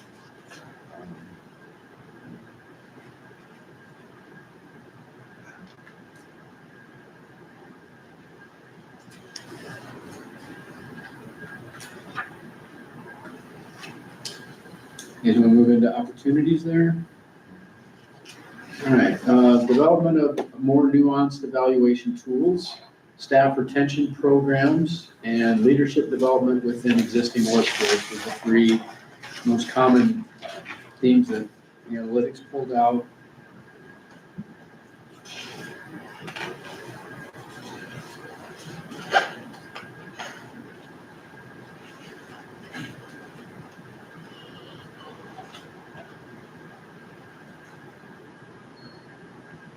Pay scale and incentives was fairly commonly mentioned, and I wonder if that's what it meant by some of the staff retention programs.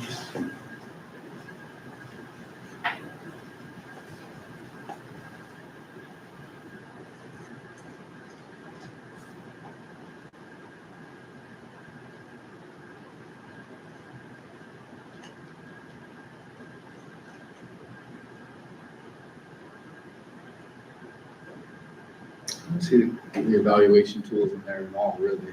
I see a lot of collaboration, engagement, checking in on one another, some things that are about the human nature interactions with those employees, or what I'm reading in there more frequently, I guess. Basically encouraging us to work harder, retain that staff. I like that bullet, it's very specific. Placing a 20-year teacher, it's hard to do.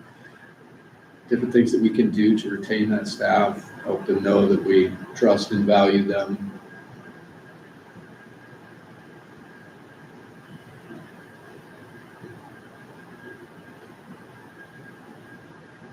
And more stakeholders in the interview process comes in again.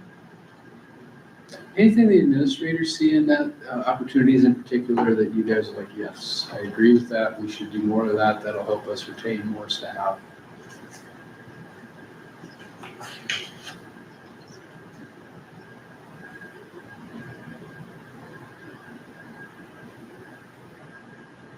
I don't have the big document, but we have read it. I'm wondering what the staff retention programs are, that you said we should do. What is it? Is that clearly identified in our, It didn't list any specific retention program. or more nuanced evaluation tools that you try to have? Yeah, And the nuanced evaluation tools, that one I really didn't see. Is that Yeah, what's we crossed crossed that one out? off. Yeah, we Okay. crossed that one off.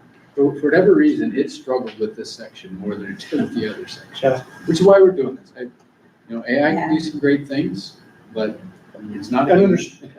I totally agree. And under staff retention programs, obviously, we've had some conversations and we're working toward the development of an early retirement plan that kind of works that way to encourage people to stay in order to get to a retirement with this district versus going someplace else for a couple of years and giving up that opportunity. The phrase that was used several times was that destination school district, that somebody who comes here, wants to retire from here, and we do the different things that make that enjoyable, make that a path that they can see and want to keep. Yeah, like giving incentives for staff who stay for the duration, keep our staff, show respect, letting them know they matter. More stakeholders in the interview process. Maybe more team building activities.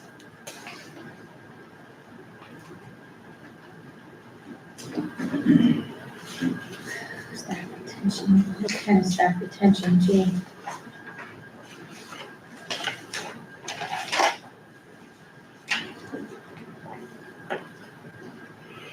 Collaboration, create fellowship. View employees as individuals with lives outside of school.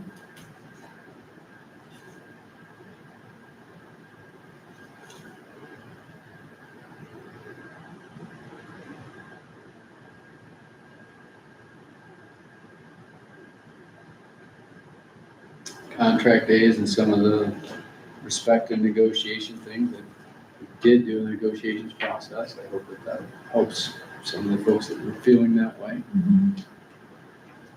PAC can market itself better. Wonder how that works, how to do that.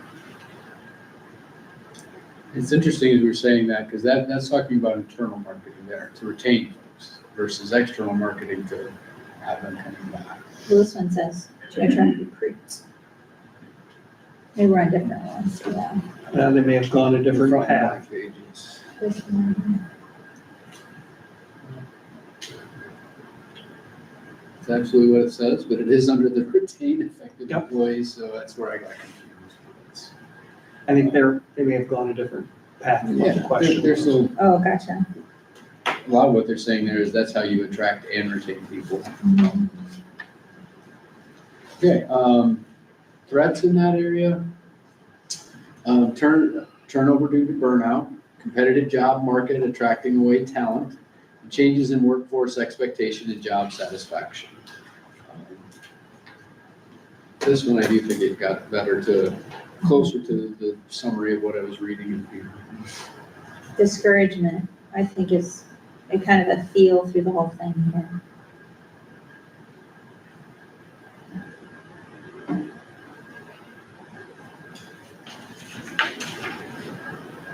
Well, as far as the competitive job market, it's always gonna be that. I mean, teachers are demand everywhere.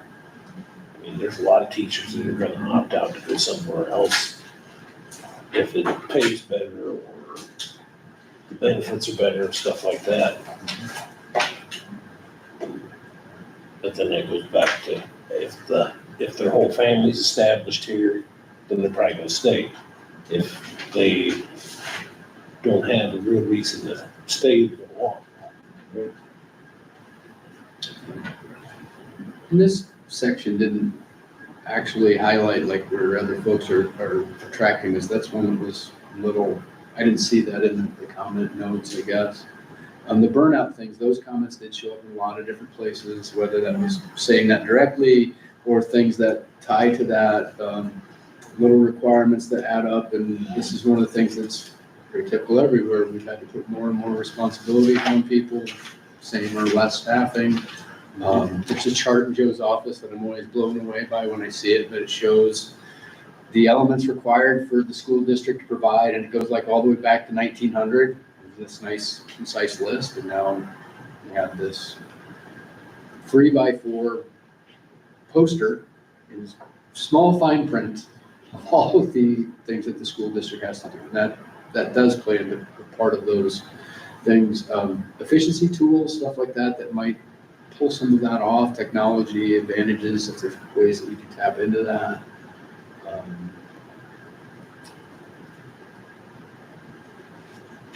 Job satisfaction things did show up in different places.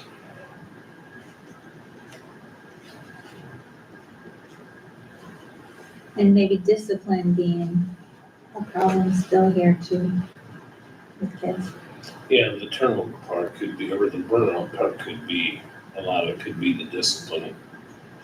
I mean, students That's that good. are, It's supposed to be stressful.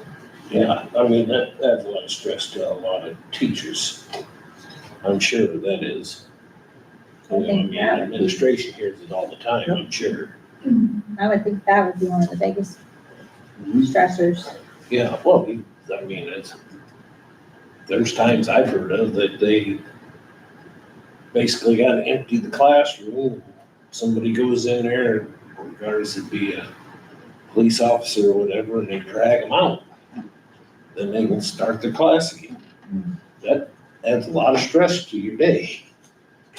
Bound to. And to the kids too, yep.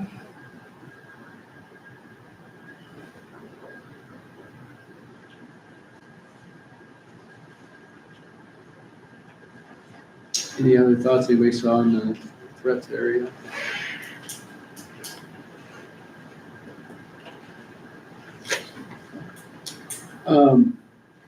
All right, so that was all three of them in category 3. So we have 3 left in category 4. You guys like to take a short break? We did want to try to stay to 2 hours tonight. You're down to 25 minutes. I know. How long a break do you want to have? I get to. 5 minutes. Yeah, Unless somebody's gotta go to the Let's get past it. restroom. Do anybody need the restroom break? Let's take one quick, otherwise we'll move into the next section. All right, so implement effective communication with stakeholders. Let me read the overall summary for these next 3 sections. Communication and stakeholder engagement, bridging gaps, building bonds. In the domain of communication and stakeholder engagements, our effort to implement effective communication have been met with positive reception, underlying the significance of multi-channel strategies. However, the feedback uncovers imperative to refine our engagement with diverse stakeholders, especially families and community partners. The tapestry of our relationships is strong, but areas requiring further cultivation have been identified to enhance meaningful interactions and partnerships. We'll start kind of going through each of those different sections in more detail. So the first of those category 4 ribbons then is effective communication with all stakeholders. The strengths pulled out of that: multi-channel communication strategy, transparent and timely information sharing, and responsive feedback mechanisms.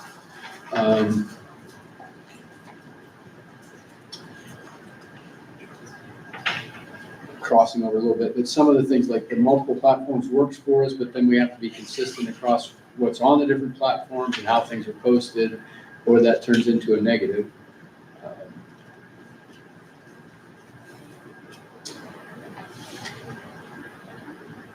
A lot of positive things out of what elementary's done with the Facebook page this year and some of the engagement changes. And that's all on a volunteer basis, right? That they're, Realizing their own strengths. other things that folks see in here when we look at these.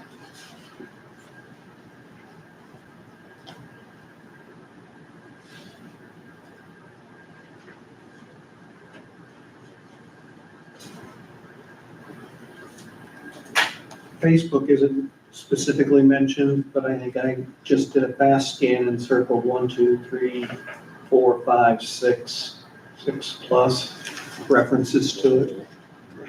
It's, Multi-channel communication strategies, do you think it fits in there? I think Facebook is the main one that's Yeah. referred to the most. A couple people did kind of break out and tell what the different ones are, which is also, you know, we do the dialers, we do the emails, we do social media. Some things come via letter, or phone Right. calls home. What is SIS? Another acronym, I'm not sure. Student Information System. So that would be that'd be equivalent to the dialer. Okay. Remind app. Now, we are still looking at consolidated platform, and that'll kind of come back in the strategic planning session. We talked about Donovan, we talked about Apogee, we talked about in-house platforms. We have a better picture of where our finances are at, some of those things, so we can do a more encompassing view of what our communication strategy is.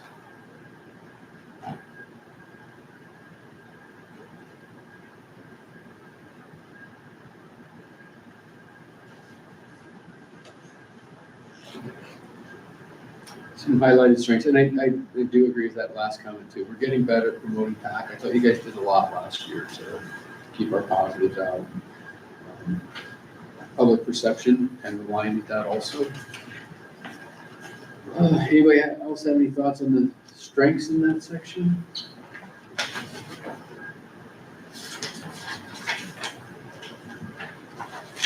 We go into weaknesses. It's engagement with non-parent stakeholders, consistency of messaging across different platforms, and then we get into some communication barriers. Again, that's the AI summary. So as you look in the detail, you'll pick out some of the different things that are there.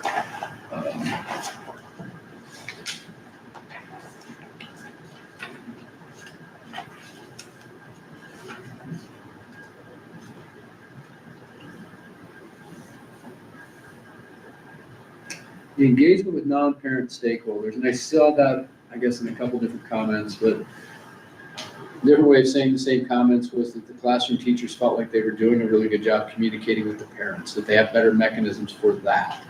They don't necessarily have mechanisms for communicating with the board or the public, in general is what their comment was.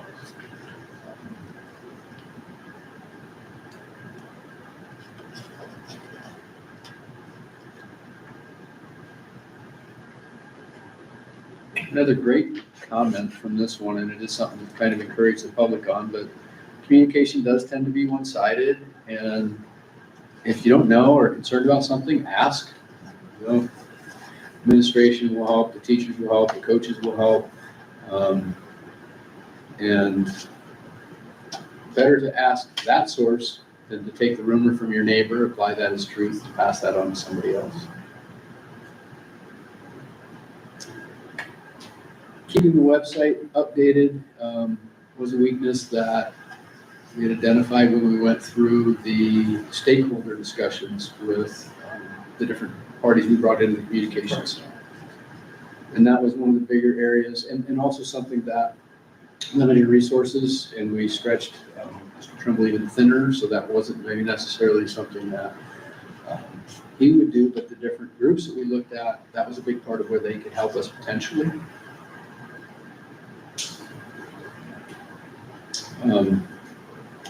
One other thing that's not necessarily here, That's some training that we were at the board association, but the different generational groups do communicate differently. And, you know, you still have some people who want to get that data source out of the newspaper, but today that's more than likely grandpa and grandma, or maybe my age, not so much the younger parents and stuff who are social media and other platforms. But we do want to try to reach the different platforms to get to our different stakeholders with a consistent message.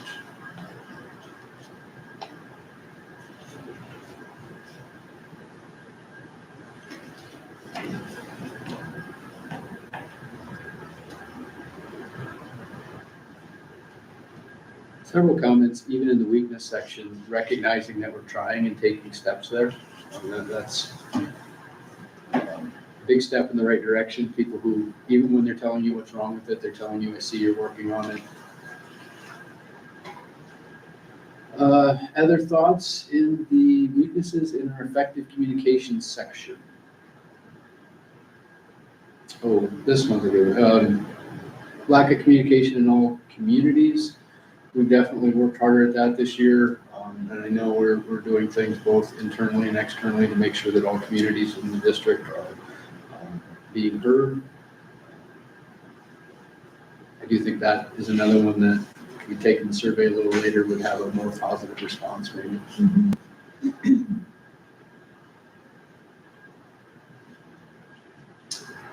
All right.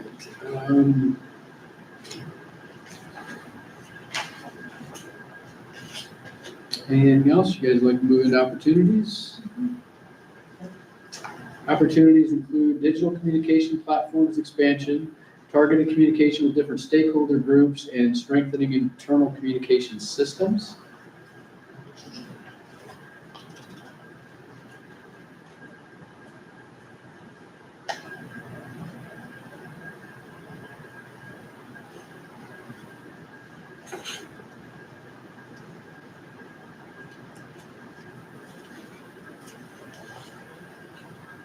In the School Improvement Advisory Committee, so the comment asking, not sure if it's still exists, it's made up of community members who met yearly to be informed of various school info. Is that something that we're still doing? Yes.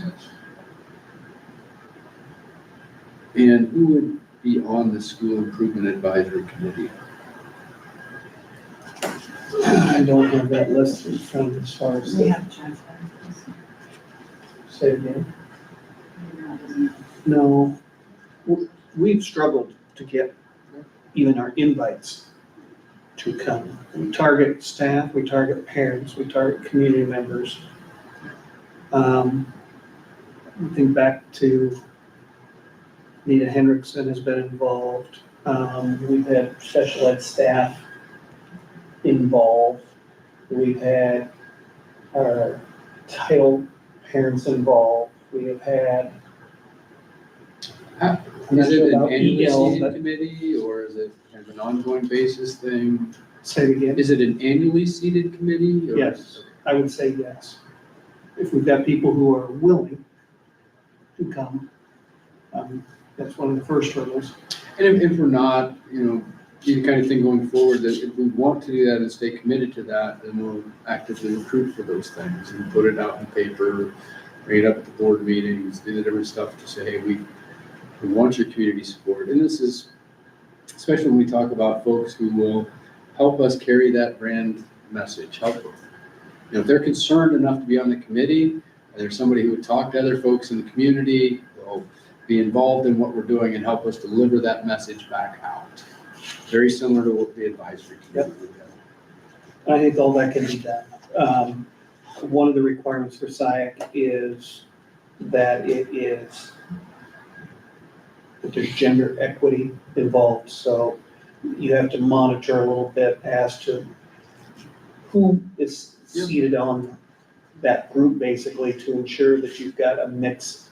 You don't have all males or all females, that you have the different subcategories with representation. So that you've got someone from special ed, you've got someone from the elementary, someone from middle school, someone from the high school level, so that there is a broad coverage, so to speak.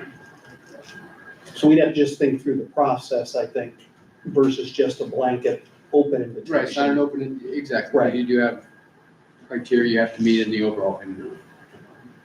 Just making sure that we keep it active and alive. Transparency, being more transparent is one of those opportunities that we've been working on. One that I don't necessarily see mentioned there, but I know it's a communication thing that we've made some good strides on, and that's just the different programs that have financial pieces, coaches meeting with central office to get individual accounts things. Have we,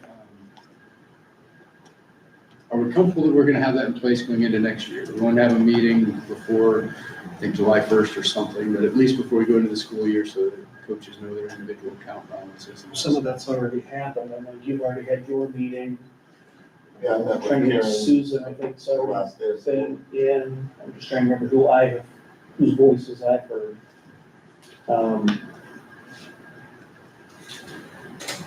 Boys basketball, I believe. Right. And Karen said she wanted to meet with everyone at the start of the year Yeah. too. It's one of those perceptional and reputational issues that I know she's taken great strides on, and that we just want to, when we're taking steps to address folks' concerns, want to publicize those as much as we ever would the negatives. I thought a creative idea there too is that to use the sign, maybe to, change the sign once a day so that there's something fresh, so everybody's always reading the sign.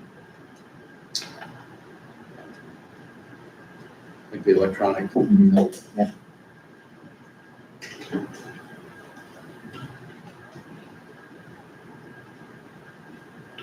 Any other things that stuck out as folks in the opportunity section?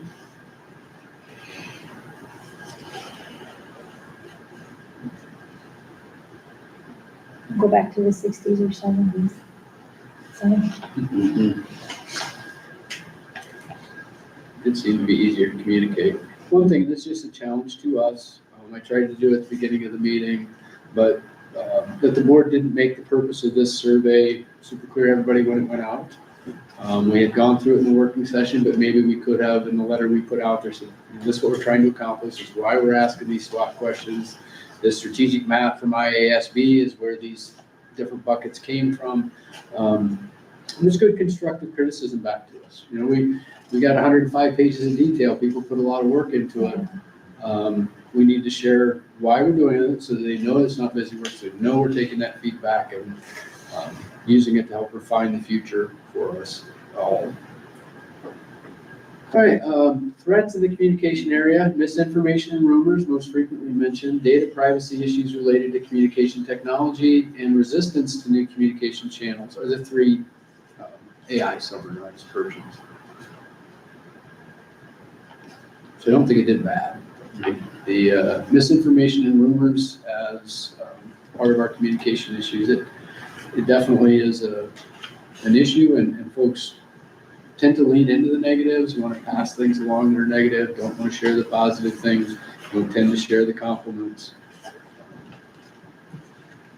The more we become honest and transparent with everybody, the easier it becomes to actually share the compliments, and you actually start seeing some people push back against the negatives. That's when we'll know we're seeing some real change in the communities, when we're hearing that our coaches are feeling supported coming out of that our staff's feeling supported coming out of those things.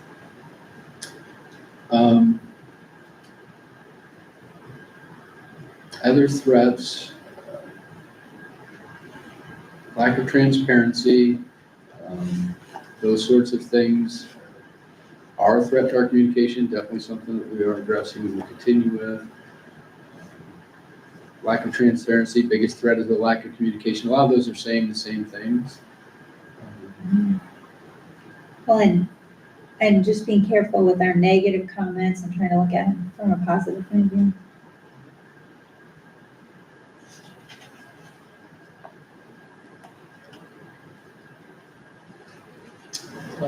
Comment about helping people plug in at the right place. We certainly do welcome people to come and speak at the board meetings, but they should have followed the appropriate steps first, gone to the teacher associated, and then the administrator associated, then to the central office. As board members, if we keep helping point people in the right direction, if they come to us, get them plugged in at the right level.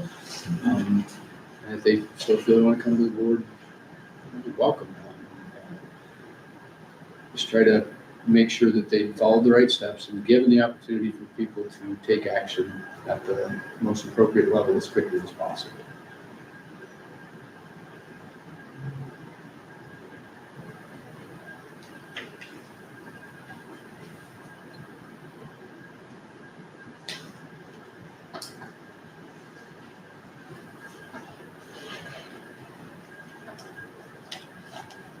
Some folks see our video board meetings on YouTube as a threat because it allows others to make fun of us. I do think that, I disagree with that. I think this is actually the way that we stop a lot of that drama by being very open with these things and letting people see for themselves and then pointing them back to that if they have a question. Anybody see anything else in the threats area that kind of sticks out to you?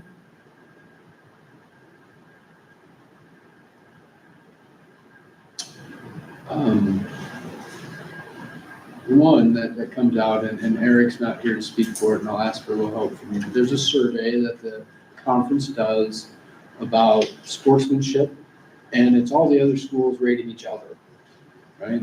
And we're historically right now running last in that. And so one of our threats in that is our own behaviors that drive into our own reputations when we're at these other communities or they're here. And that's not coming from us. That is every other school in the conference rating us that way. Is that an accurate statement? Yeah. So, I would throw that out there as a threat that we're being to ourselves in our own communication and reputation. All right. Anything else in the effective communication with all stakeholders section, or we can move into the develop processes for effective family engagement. The strengths in that one: active parent-teacher organizations, family-oriented school events, and parental involvement in school initiatives.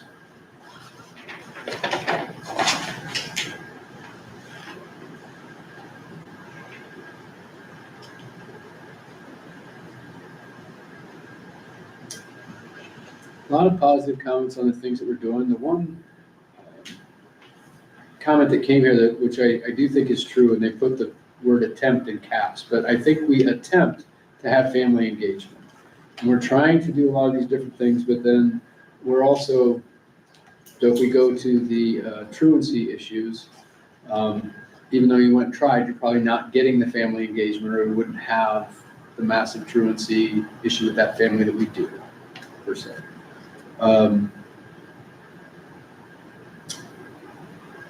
Lots of good strengths in here, lots of different ways that family fun nights, the sporting events, fun engagement nights at the elementary athletic and music events. Several folks like the Seuss on the Loose comment, and some of the things that we're doing in computer science. Elementary family engagement night showed up a lot. Do we do something similar in high school? We have a high school we have a lot of different high school events for kids, and maybe that's why we do a family engagement night in elementary, because we don't have any of the other. I think there's some truth to that. I mean,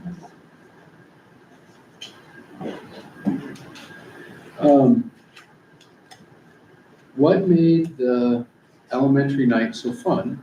And are there any elements of that we could do in some of our other awards and the family event nights that are coming into the high school? Thoughts on why did the elementary one get raving reviews this year? What about it? It was engaging, fun. It was magic. Magic Kids show loved it. for elementary kids. Even as an adult, I love a good magic show. It was tied to reading at that time. Big and much. We didn't have as good a turnout as I would have liked to have seen, but it's one of the first ones that we've done since I've been here. So we can certainly grow in that area because more people will come. One of the events that we chatted about in different ways. I wouldn't say that like the board talked about this with the administration or anything else, but was the idea around some of the celebration events where we would invite the students to invite grandpa and grandma to come, be at a dinner for something like that. We get more parental engagement, but maybe not more of the next generation involved so much anymore. If there were some things that we could do that or would make it, it's not just the award night, but or expand the awards, so every kid's getting some form of recognition. I'm totally spitballing here, but things that make it fun, that when the kid left, have a smile and they want to tell mom, dad, grandpa, grandma, whichever person wasn't there, and I had a good night. And school was fun. Yeah, and I don't know why I'm hammering on that so hard, other than most of those comments are so positive on the one side towards what you guys did in the elementary. And it's not necessarily saying that's not happening at the high school, but that's kind of what I was encouraging from, I guess. I wonder if people don't view your drill team night, your senior night, the things that happen at the high school, homecoming, as family Yeah. activities, where at the elementary, it specifically states family right in. Or Friends Day. Yes. Right. It probably does, and there's a degree of, once my kid's old enough to drive, I don't have to go to that That's what I anymore. was thinking too. And I'm saying that from a personal standpoint. I'm looking forward to getting his license, but not that I don't want to go to those things. It's just, I get tired of showing them everywhere. So, yeah, maybe we could advertise it differently, that we want mom, dad, grandpa, and grandma to come to that event. I mean, because you watch a ball game, we have a lot of grandparents in our stands. Yep. I mean, a lot of them have the extended families there. And if they're close, they're there almost every night. So if they're coming from a A lot distance, of times grandparents will show up before parents do. well, yes. I mean, I know we have some, I'm thinking of one family that I see at games quite often, sitting behind me off to my right. They drive some distance Oh, the masks. to get here, but we have those grandparents and extended families coming to those activities, but we don't target it as family, Yeah. even though they are. That, well, could be what, So like that doesn't show up. senior night is a big one. Yes, it's for the seniors, but what's for the seniors? That grandpa and grandma are here to see them, mom and dad are there, they're gonna walk down whatever the 50-yard line to the football field, or out to the pitcher's mound of the softball field, or whatever it is, they get that personal recognition. Those are huge things. One potential thing, and I know I'm still in strengths, and this may probably come up again in opportunities, there's a comment here about having very active, involved parents in the community. And we have some, and we have some others that don't, and we almost feel like at different classes get a better advantage based on who their classmates are. And one of the things that I love what the sports teams are doing to get the K through 6 brought into the programs. Some of the kids that are coming up right now would be, this year had a group of parents that they made basketball available, they made football available, they made all the other things available. The class below or in front or behind them may not have gotten the same opportunities. Are there ways that, and the board can help drive this, the boosters can help drive this, but can we make it a goal to not have any of those classes left empty for the volunteer type stuff? If it's volunteer driven and the 6th grade has it, but the 5th grade doesn't, what could we do as parents, as board members, as to help find the parents in the 5th grade, say, hey, are you afraid of doing it because you don't know where to schedule tournaments or where to get jerseys, or I've never coached that, or whatever. How could we make it easy? Here's a website to go get the jerseys. Here's the social media page we use for scheduling tournaments. And here's the layout Coach Mass gave me to work with the girls, and pass those things forward.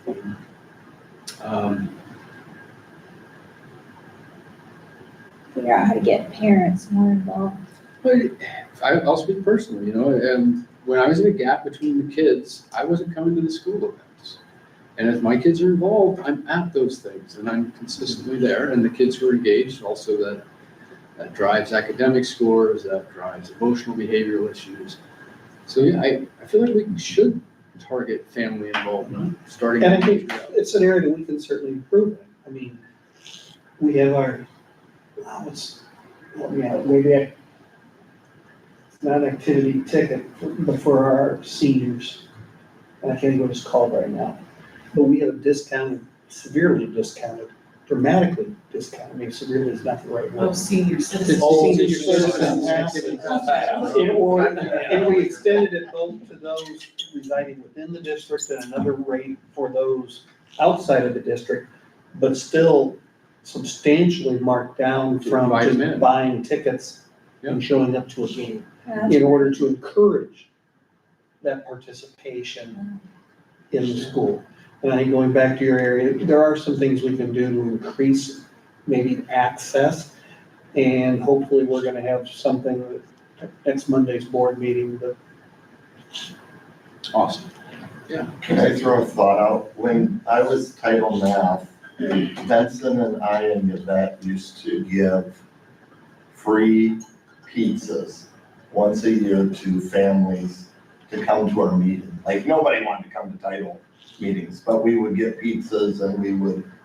So my question, is there a way to provide like a low-cost fundraising supper like on parent-teacher conference night to get more families to buy in to come eat and then have your conferences, just so that, and it might fall flat. I'm just trying to think outside the box of like, we get a lot of high school parent participation for sports.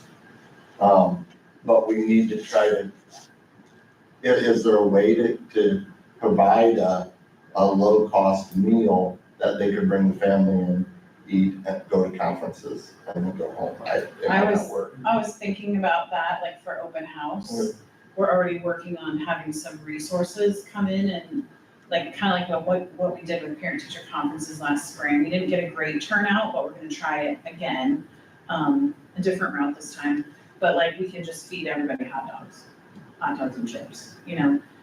I think feeding them sometimes gets them in the door. Yeah. You know, quick little supper and then you can tour the school. And so that might be an open house situation or maybe conferences or another evening of an athletic event maybe to get them in the door and then hopefully they'll stay and watch and see like what's available. I think the other thing that we can't forget is that our parents are doing the best they can with what they have. And we have some families that just obviously struggle getting kids to school, right? And a lot of challenges, and I think we have to provide opportunities for those folks as well.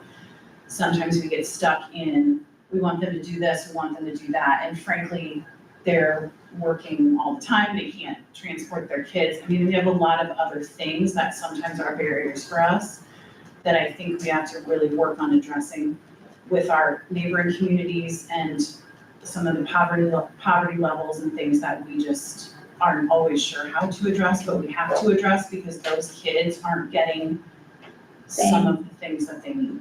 It's just an Amber Alert, that's why we're getting Amber things. All of our Iowa friends are City, so gone. we're all a couple hours away from that. We don't want to be quiet.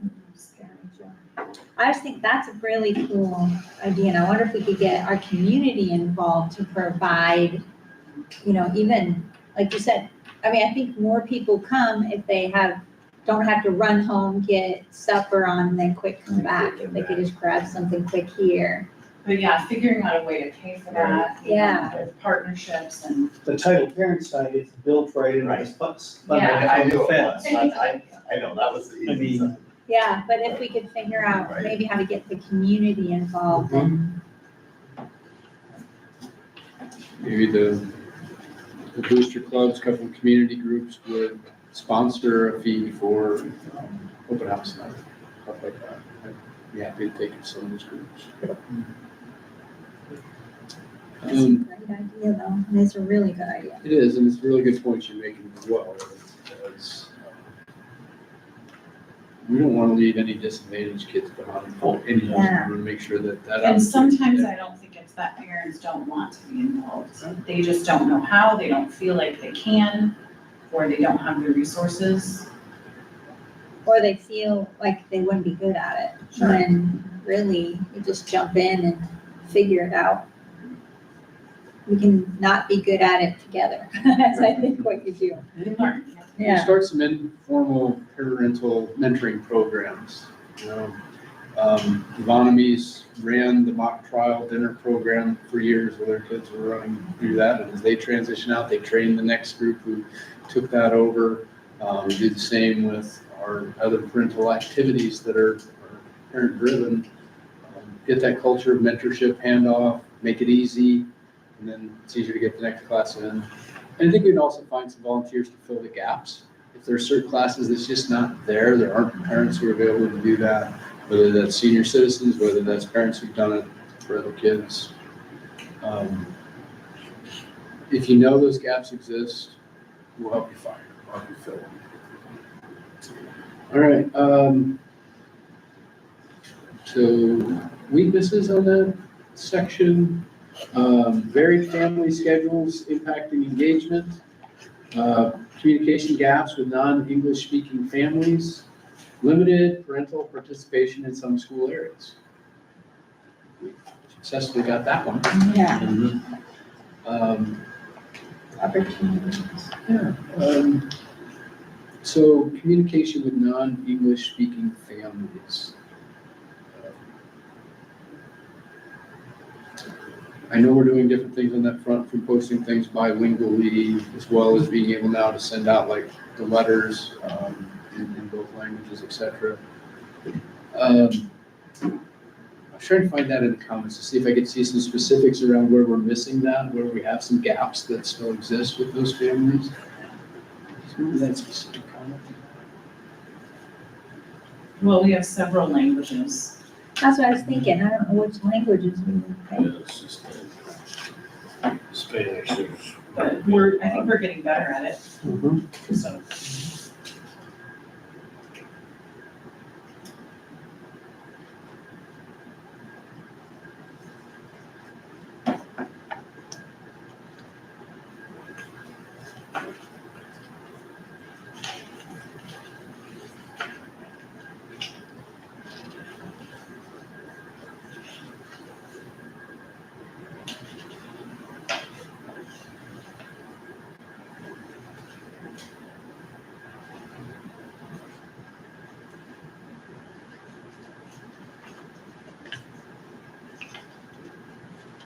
And we're finding ways of working around some of the communication challenges around engagement. I mean, there's some references here, you know, families not being able to reach and connect with families. I know just in helping out both buildings, if there's a discipline issue, a lot of times if we use the number that's in our student information system to call, there won't be an answer. And it's more effective to have the student go get their cell phone and call mom or dad, because that's picked up instantly. Yeah. Where if it's a school's number popping up, not so much I'm not sure I necessarily. want to answer that. Or if they don't have a program in their phone, I don't know what it is.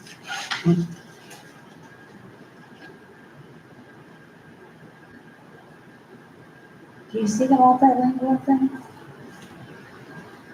I didn't find that. No, specific. I don't really see it showing up either.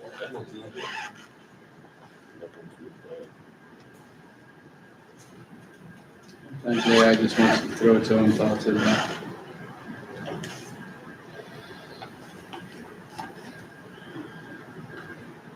So am I hearing, put a line through the communication gaps perhaps? Yep. Maybe there's not data here at least that supports that. The No, multilingual communication materials one. yeah, that's Oh. not in the data. Are we in opportunities or are we in threats? No, Oh, yeah, that's what I thought. So the multilingual communication material one, we cross that. we're in weaknesses. So about communication And the gaps and the weakness. Oh, weaknesses. sorry, I had another Okay. section. But I think they both apply. I think Okay. you're right on the other two, but. Yeah, I'm not sure it's in the next section yet. We can, anything else on weaknesses, or we can move on from there. We already highlighted a lot of that. It's getting to other family members and getting involved. Okay, opportunities there, and again, we did hit on some of these already where we could do some different events to involve more folks in. So, Education involvement programs, you can get in here for, like I said, for quick meal and conferences. Now we talk about something else. so under opportunities, the analytics version, flexible scheduling for family events was number 1, multilingual communication was number 2, parent education and involvement programs was number 3. Similarly, in the responses, I didn't see the multilingual communication. I didn't see that either.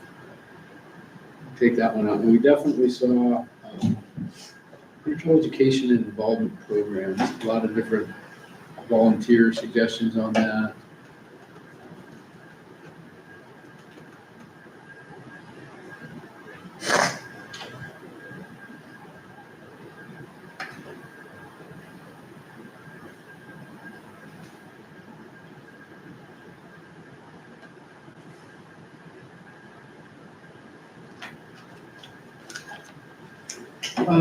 One of the comments, somebody had noted about certain districts providing daycare for conference nights.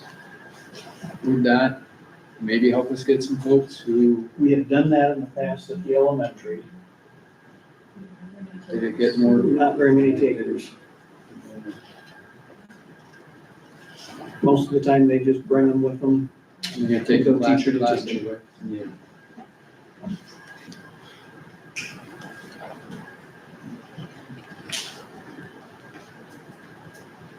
And in fairness, that may be parents concerned, they don't know who is the people watching their children.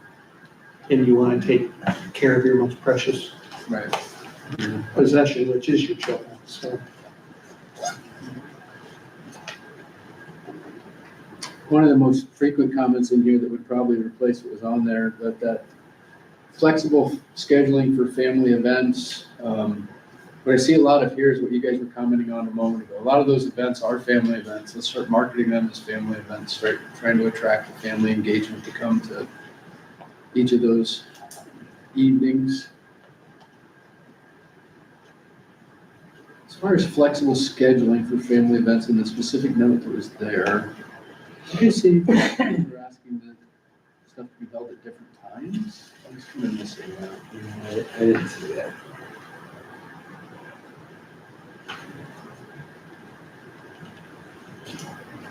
This is the ELL comment, I wonder if that wouldn't be frequently mentioned. No, but there is one there, yeah. So that's the only place, so possible more programs and activities which help and support our families, especially for ELL families. So there's one in there, but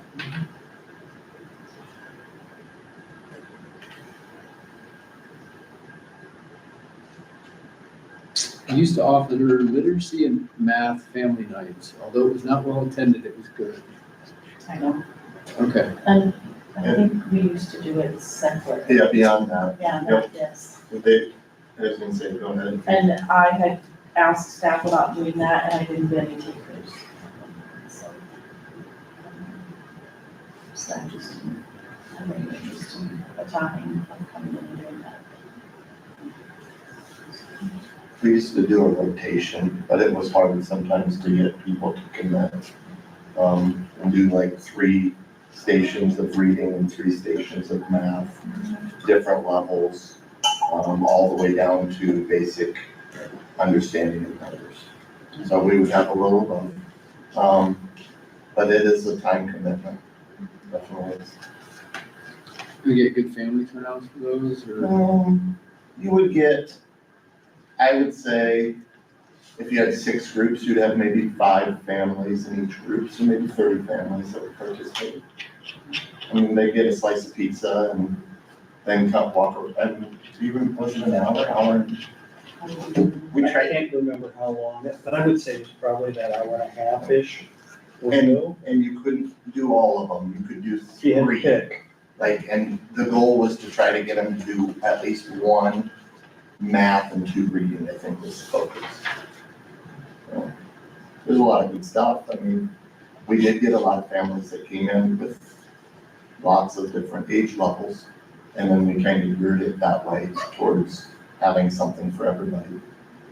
But it takes a lot of planning and commitment. So threats in the developed processes for effective family engagement came down to social economic barriers, for family engagement, technology, access disparities, family mobility, and community changes. Some of those, and Andrew did a nice job of addressing some of the social economic things. And that go hand in hand with the technology part of it too. I mean, if they can afford to do that, they're not gonna Have have, some gaps. there are gonna be some gaps in the technology part of it too.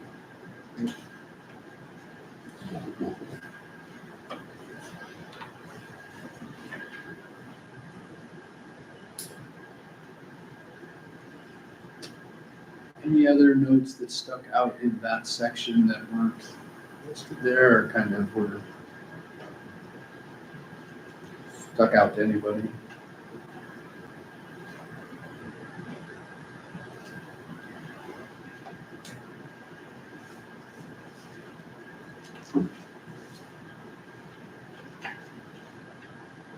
I think this thread's very accurate, but if families aren't supported, we fight an uphill battle in educating their children. That comes out in a lot of different ways.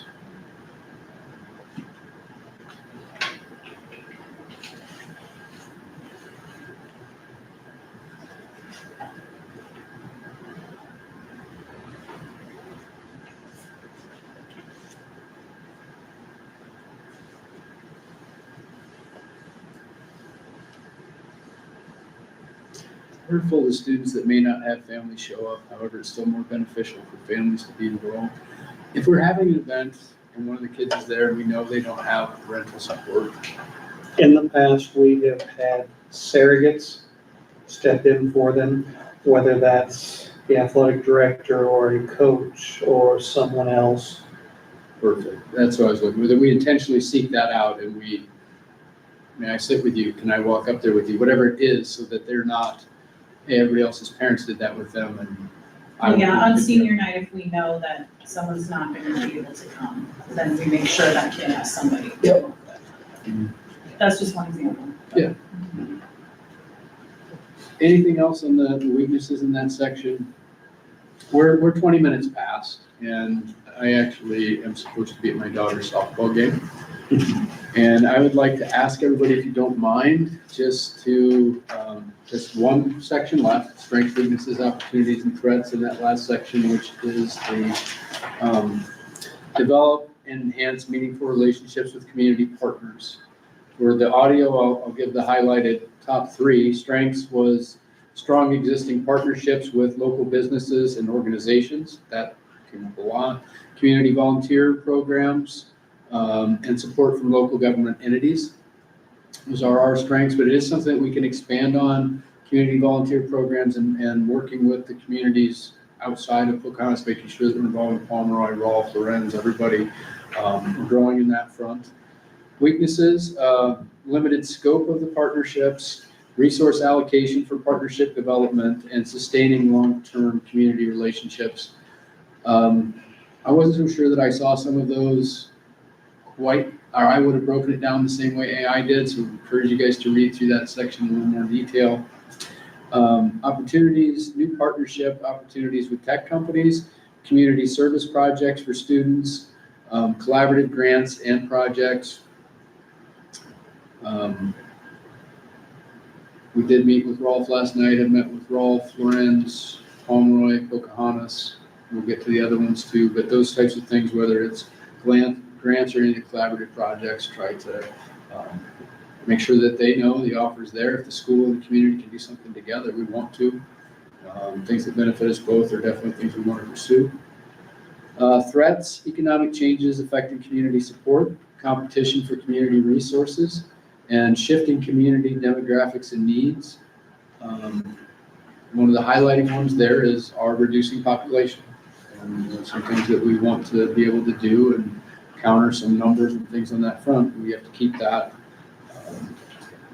threat in mind, as well as we're looking at the enrollment challenges and how all that fits financially.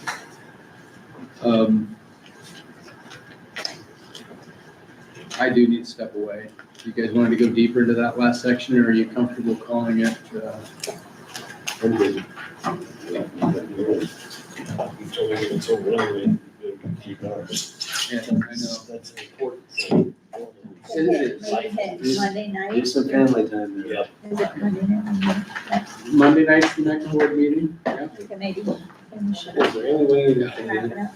Yeah, we have a session on Thursday, but grounds committee, we'll see how it goes. We read through that last one, honest. Monday, right? We'll pull this summary together before we have the strategic planning session in July. We'll send that out. It's 6 months.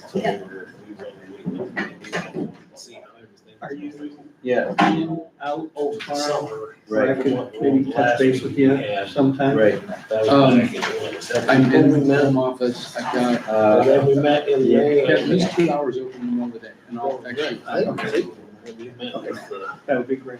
with the custodians and stuff. And I'll Right, push out right. something maybe to bargaining buildings and stuff, because we met with the 3 board members, Prior to so that, just before board. you, Sheree, and Sarah. No, it'd be good. Had an inquiry to see that if they need if they've seen share and run by. Yes. Fair enough. us. Good. All right. Thank you, everybody. Yeah. Yeah, Thank you.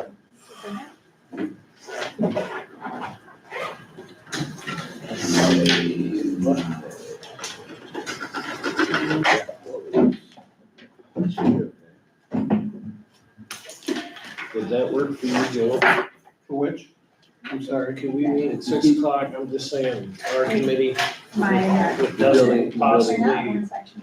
Monday, just to see how things go at 6 o'clock. If that'll work for you, 6, I think, will work. just to see how things are going as far as They've seen any. custodian stuff and everything else. Since summer's in full swing. Yep. And Process is going, they're in the see if busy the other season. issues.